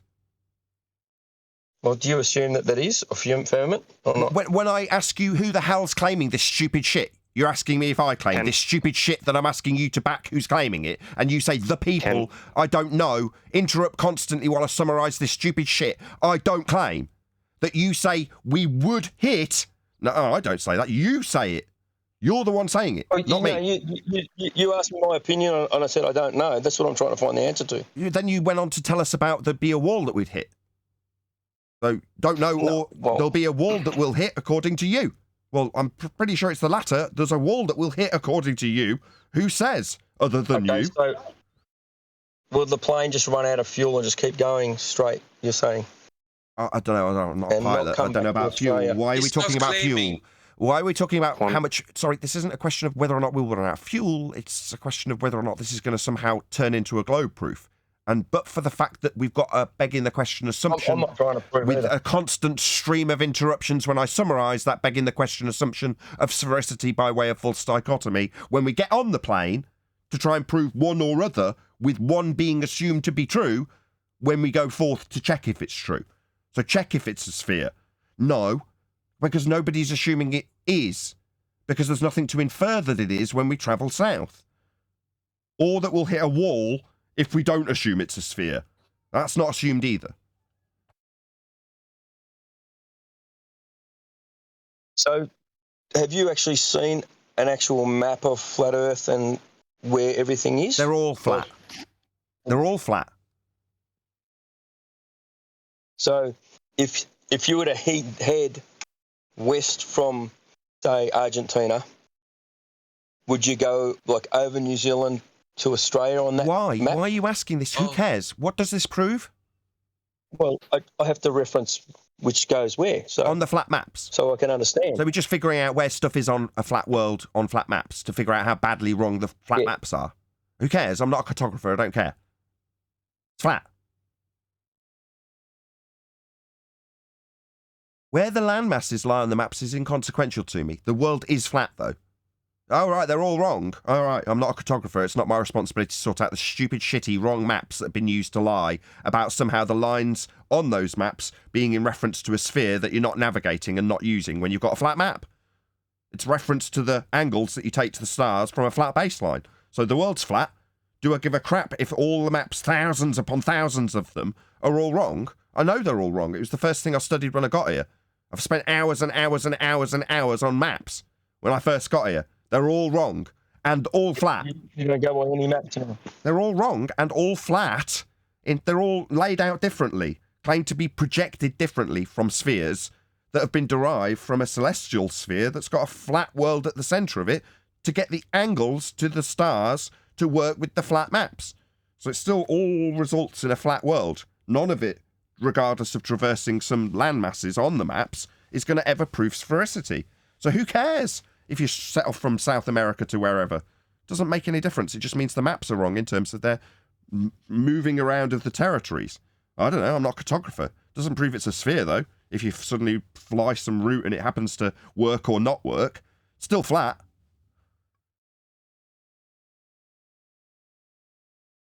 Yeah, I don't think he's keeping up with the flat Earth debate. No, I'm trying to understand it. Fine. So, with the flat Earth theory, let's say. No, let's not. No, let's not. Number one, theory comes after scientific validation. Were you aware of that? Yeah, but let's look at technical. I just want to say, right. I know you just want to say, stop saying, and start listening after you've said something that you've had to be corrected on. Yep. So I know you just want to get the stupid, shitty words that you've got wrong about out your mouth as quickly as possible. No. When you say, let's just take the flat Earth theory, I have to stop you and go, number one, we're not presenting that to you. So where have you got this from? Another straw man that you're going to offer up? No. Let's not do that. Let's get you to understand that you've used a word that you clearly don't understand. In this case, theory. So if you're going to ask us to consider theories, well, we would expect you, the one asking us, to also understand the word you've used. So do you want to define a theory, given you're asking about it? Do you know what that word means to be asking us about it? Okay. I'll say it as best I can, if you give me a chance to answer. Let's say what I've been looking at isn't what you've been looking at, but they have their theories, right? And then going by that, no, the Earth, you haven't listened. Is flat. No, they do not have their theories. You're not listening. Again, you want to get to the end of what you've got to say. In spite of it having a word you don't understand or are misusing inside the question. So no, we're not just going to take their theories, because their theories would imply that they've got scientific validation to their claims. No. In this context, when we're talking about the nature of world, we're wrapped up in a genre. That's physics. The physical. So no, if we're going to talk about theories, contextually we're talking about validated scientific experimentation that's been developed into an explanation for that scientific validation. And that's a theory. What you're about to ask me about is a colloquial theory. People's general vague notions about how shit works. No, we aren't doing that, though. We're not offering that to you. We're not giving you our vague bullshit ideas about how the world works. We're not doing that. The flat Earth theory is somebody who said those words doesn't know what they're talking about because they wouldn't have used that word incorrectly. We're not that. All right. What are your thoughts on where the sun goes of a night time? I don't know. Away. Goes off towards my northwest. Goes over there. Towards the horizon. It seems like... Why? Why are you asking? So, for you, does it come back up on the other side? Yeah, it does, yeah. You can watch it go all the way around you if you're in the north. In the summer, they have like 4 months. Oh, my bad. It's just me answering your question with a constant stream of you wanting to talk straight through the top of the answer to your fucking question. What is your malfunction? Are you genuinely retarded? I'm answering you. He wants to appeal to opinion. I don't want to hear him talk while I talk. You ask something, now I'm answering you. Yeah, that means shut the fuck up. Go on mute. Right, finally. Can I quickly say something? So, Quantu, he's a mate of mine. I've invited him into the group because another guy invited me to the group. Now, I am on a different page as Quantu. I am actually for the flat. So we've had endless hours talking about this situation. And that's why I said to him, I don't have all the answers to any of these, or to a lot of those questions. So I said, you want to ask these guys, they're the real deal. My mate that studied this stuff like 10 years, he loves you guys, he watches you all the time. So he is probably lagging as well, like on his side of things. So he's probably not meaning to interrupt you because he's having trouble to set it up. So apologies in advance if that is happening, guys. That's fine. So he probably doesn't mean to interrupt you, Nathan. He's probably just having a lot of delays because where he is located is, it's not as good as here. Okay. So just thought I'd add that, mate. So yeah, he's just trying to go again, ask you guys some questions, and if he does seem to interrupting, he probably doesn't mean to be. So apologies in advance. Okay, no problem. So let's just answer his question. I'll go on mute now. Okay. Yes. Nathan, I posted a picture of the 24-hour sun in the north. Perfect. Thank you. In the main text chat. There you go, dude. You can check it out for yourself. In the north, you can have 4 months solid, if you're particularly well north, of the sun just moving around you in a circle.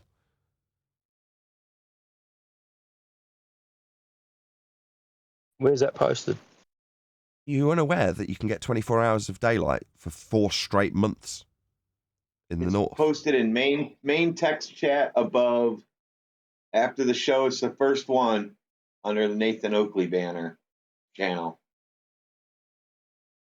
Okay, so you're unaware that there's 24 hours of sun. Okay, you go slightly further south, and yeah, you can see it come up, go in a vector shape, and then go down again. But then it's just going to come up again like it had gone in a full circuit. That's what it apparently does. That's literally what I can observe it to do. And if you're in the north, you can watch it go around you in a full circle. I'm trying to find the channel I'm doing this. But what was your question? So that's what where the sun goes. It comes, it gets light, it goes away, it gets dark. The sun goes there, then it goes north, you say? Yeah? From my position, it rises in the east, generally speaking. And then sets in the west, generally speaking. But the further towards the height of summer, the more northerly it sets. And like I say, if you're far enough north, it doesn't at all. It just stays above the horizon.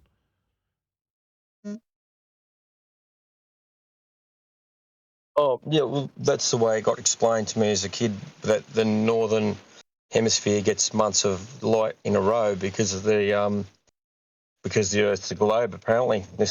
And it's tilted that way for that as period of time. Evidenced by? Yeah, that's how it was explained. Sure, but as evidenced by? What's providing you the evidence that there's an axis to Earth and that it's a rotating sphere-shaped object? What's evidencing that? Well, I just I find that would the sun have to turn 90 degrees and go around the outside and then come back up in the east? Is that how it would work? That is what it does. Because I can't. No, that is what it does. That is what we observe it to do. Are you looking in the text? Did you see the picture I posted? I just don't know where this is going. What's the point of your question, though? Because it doesn't in any way infer a spherical Earth, unless, again, you assume it to be a spherical Earth as an explanation for it. So while the sun goes above my head, always, in the north, right? Above the horizon, always, for 4 months, let's just say. Okay. Well, why? Well, unless you say, because Earth's a sphere, that's assuming it's a sphere first, and then impose your sphere assumption onto the explanation. There isn't anything evidencing that it's actually a sphere to use it as the explanation.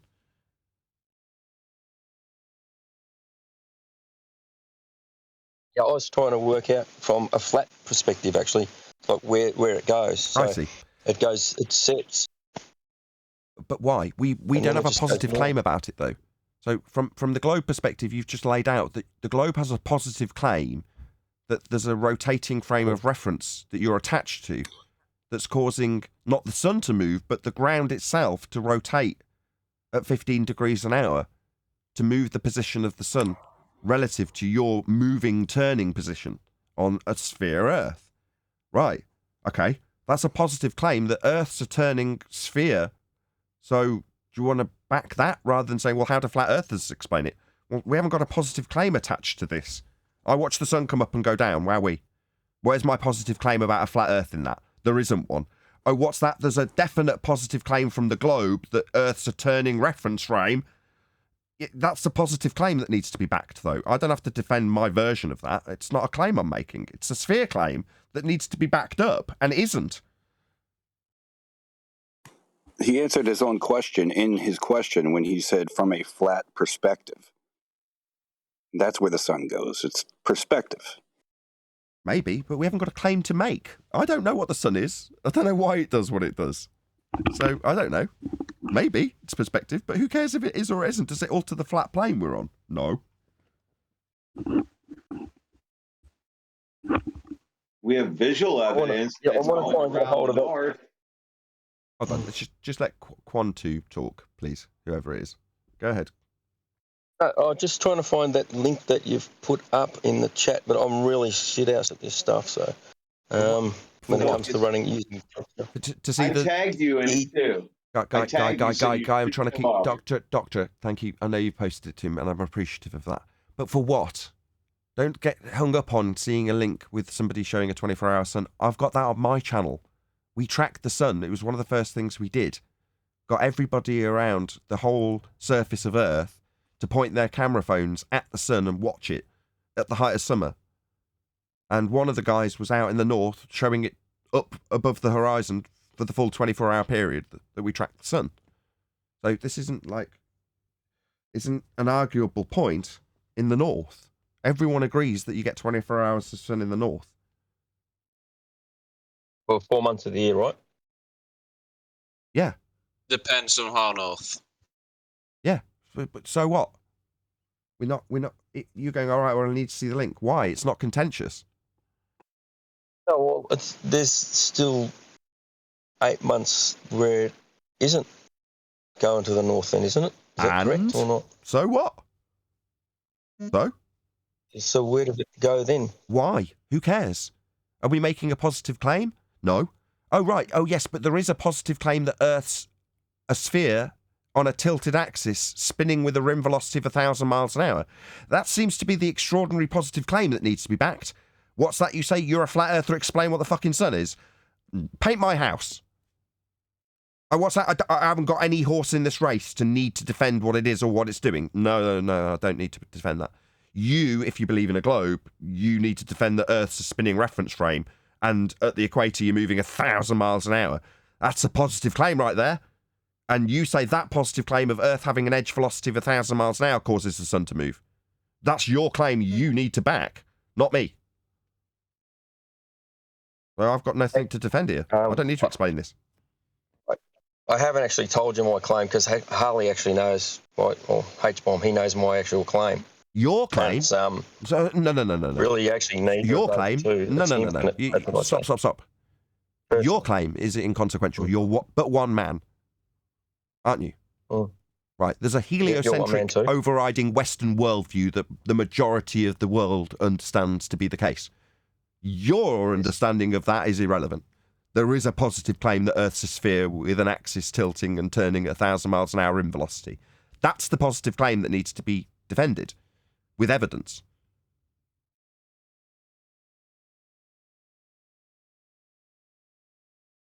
See, dude, what you're not quite picking up, and I'll try and lay it out for you, is that, typically speaking, the argument for a globe has been positioned to you as an individual in such a way that when it's in any way questioned, you flip the burden of your failed positive claim for a globe onto the person that's pointing out how it fails.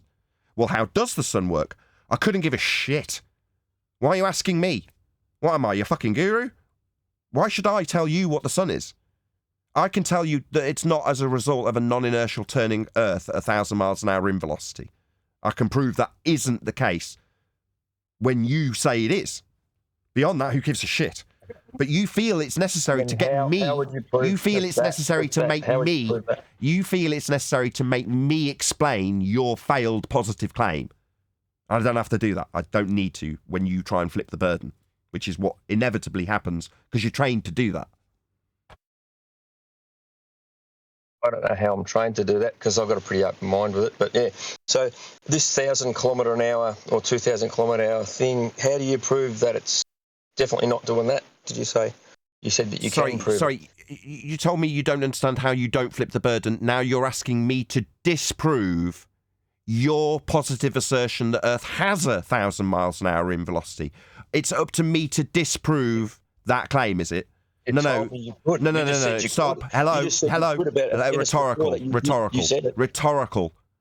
It's not connection issue. Well, That's you just chanting through me in the middle of a rhetorical positioning of this statement that you flipped the burden. Sorry, it's up to me to disprove that which you have as a positive claim to prove. No, my friend, I don't have to disprove an alleged claim rim velocity of 1,000 miles an hour. That positive assertion is up to the claimant to prove, not me to disprove. We don't assume we have got 1,000 miles an hour in velocity and I've got to disprove it. That's you assuming it is the case automatically and telling me I've got to disprove your automatic assumption that it is the case. No, you need to prove that absolutely outrageous and farcical claim to us because it's your claim.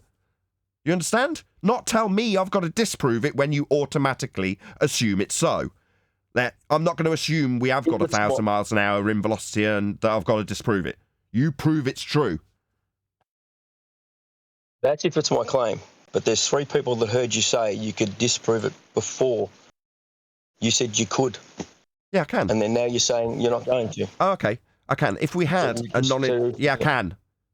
That means sit down, shut up, put yourself on mute, don't fucking talk through every single word I say. Clear? Good. Yes, I can disprove the claim that we are a turning reference frame with a rim velocity of 1,000 miles an hour. Because if Earth was a non-inertial turning reference frame, then we would observe a 15 degrees an hour Coriolis deflection in anything in the inertial reference frame. Shocking that this might sound familiar, as it's the claim that Globe Earth makes that we have a Coriolis effect to observe. We don't observe Coriolis deflection. Ergo, Earth is not a non-inertial turning reference frame. If it was, we'd see Coriolis effect. And we do not.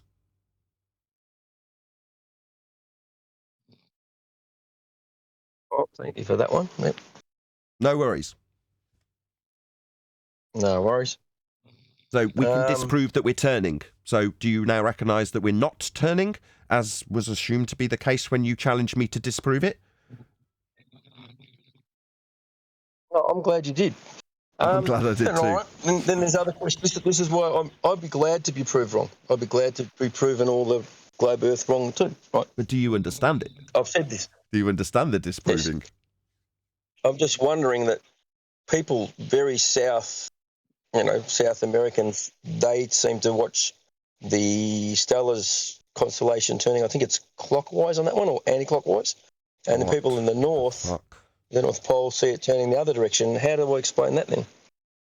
Sorry, people in the south. So did we not go through this earlier? What's south again? Is it south heading out along a flat map with a flat compass towards the horizon?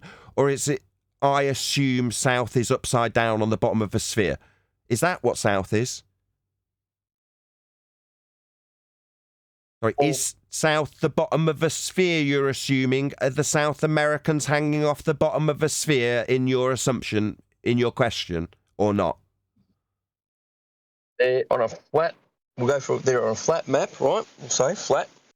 They're at the bottom, and their stars, when they look the south direction, are going from, let's say, left to right. And then if someone is at the top, the north, and they were looking in a northerly direction, the stars would be going from right to left, correct? Yeah, because they've turned around.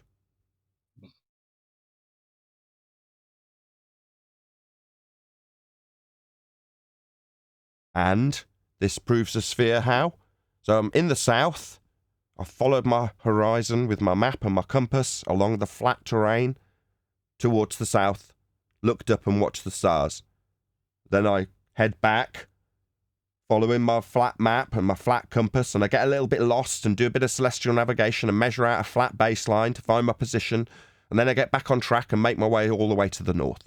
Then I look up again, and I see that they've gone the opposite direction. By opposite, because I've turned around. They're still going in the exact same direction, though, aren't they? They're all rising in the east and setting in the west in both instances. But for the fact that you turned around, they are going the same direction. So what? Who cares? So, what does this prove? So I'd be just taking someone else's word for it when they say that the stars actually sort of turn, like it sort of turns rather than moves directly from, like goes in a clockwise direction. Rather than clockwise, anti-clockwise. An anti-clockwise direction. Yeah, that's relative to you turning around, isn't it? They're relative directions. If you watch a roundabout, if you're stood on the roundabout watching the cars go round the roundabout, they come from your right to your left. Then you cross over the roundabout. My God, why the fuck are you talking through me? Try again without the fucking interruption from the guy who's obviously just too far away to know that I'm in the middle of a fucking sentence that he's agreeing with. Just shut up. You're on a roundabout and then you watch the cars come from your right and go to your left. Then you cross over and turn around. Now they come from your left and go to your right. The traffic is still going in the same direction around the roundabout, though, isn't it? You've just turned around.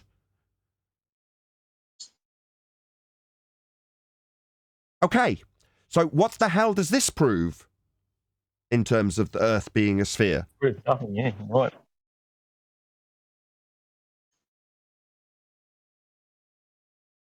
Not rhetorical. This doesn't prove a sphere.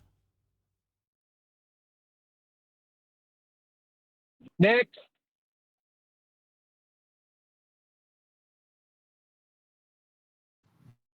I think he really liked that one. Yeah, I'm just thinking about it, yeah. Because that was one of the arguments that scientist put up. I got a question. Professor Dave, wasn't it? Just let the guy, he's got a few more. He's been ushered in from his friend, and I want him to have all the airtime he possibly wants to ask. Yes. questions. Okay, I'm sorry. That's okay. And quickly, Nathan, just before I put myself on mute again, he also is not on push to talk. He's on voice activity thing, so he might be a bit sensitive. So gotcha, just nodding along. Have a little bit of patience with him. Sorry, mate. That's okay. He's trying his best with his. I've got all the patience in the world for him. I want him to ask all of his questions. Awesome. And Thanks, mate. as I roll out the answers, which is to say that unless you assume that South is on the bottom of a sphere, this doesn't prove a sphere. So let's move on. What else?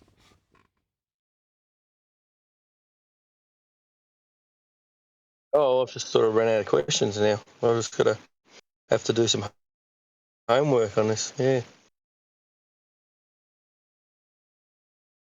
Cool.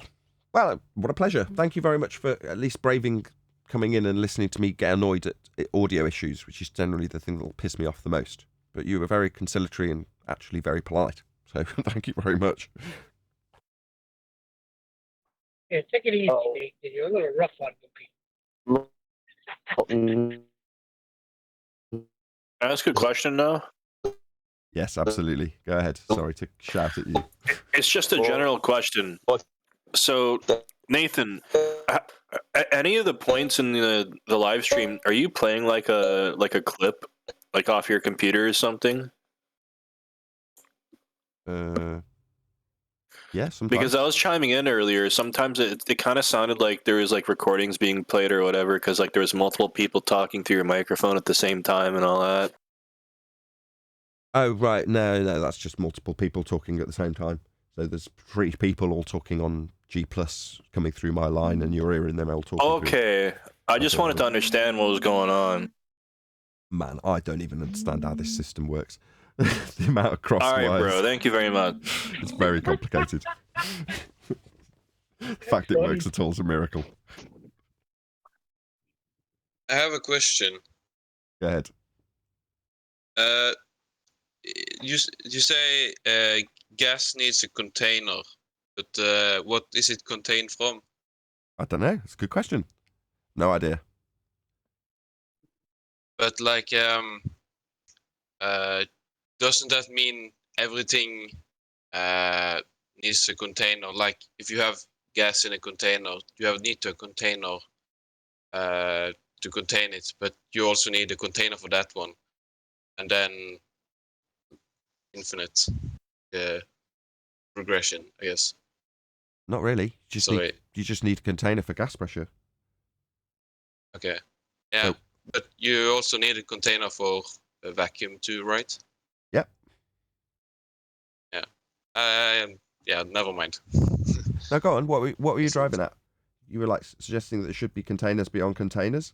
Yeah. I mean, like, I don't see how it must be a container around Earth.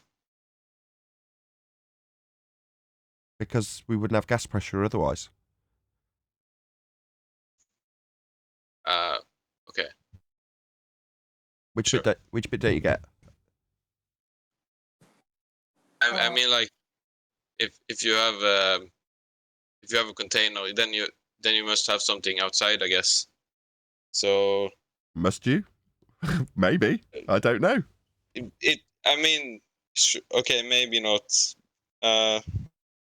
Never mind. I kind of know where you're going. I'll improvise, see if I'm right.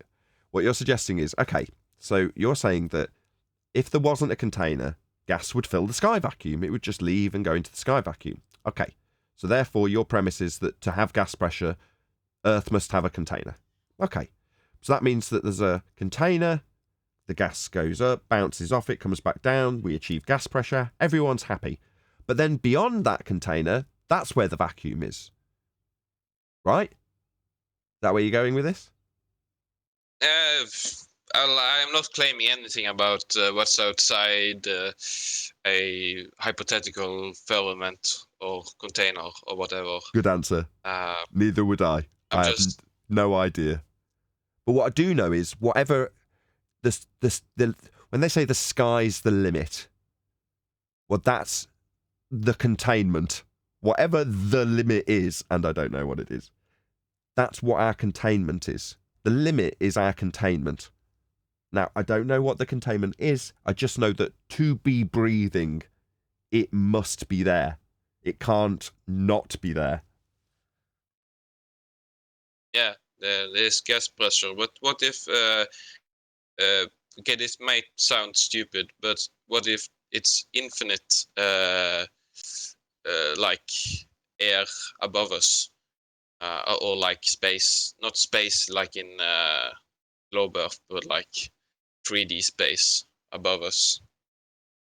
Then it wouldn't be a container, I guess. Isn't that But have a volume still.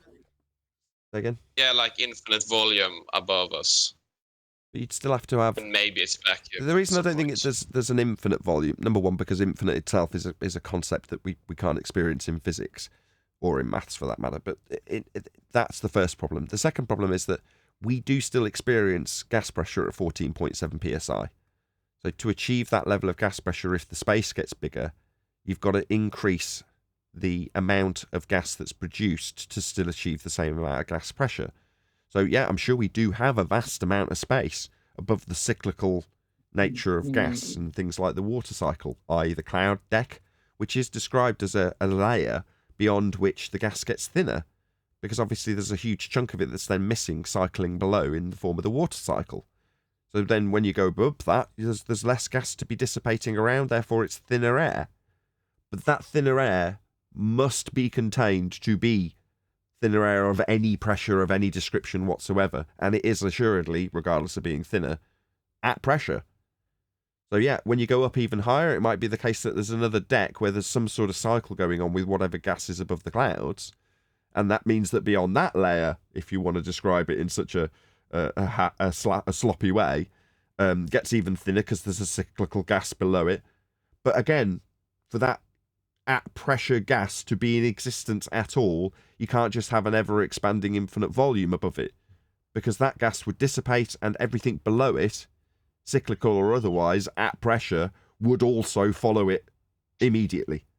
So at some point, there must be a container to press upon, regardless of if there's cyclical gases below, forming more dense phase changes to drop back down, in the case of the water cycle, leaving thinner gas above it.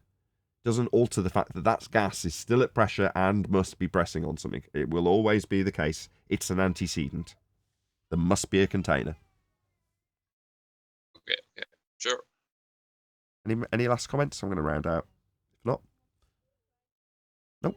With that, I'm going to say a massive, huge, enormous thank you for the appearance of everybody today, because it's Boxing Day, so I was kind of in two minds if we'd have anybody join us, which is great. My wife even came in and said, "Has anybody joined you?" Thinking I'd have no guests whatsoever. So I'm very grateful that we had a decent discussion at the end of the after show. But of course, another massive thank you to all of you tuned in on either Nathan Oakley 1980 or Nathan Oakley Premiering streams for hopefully smashing the super chat, liking, commenting, sharing, subscribing, joining as a Nathan Oakley 1980 channel member, and all that good stuff. I've been Nathan Oakley, and I will see you all in the next video.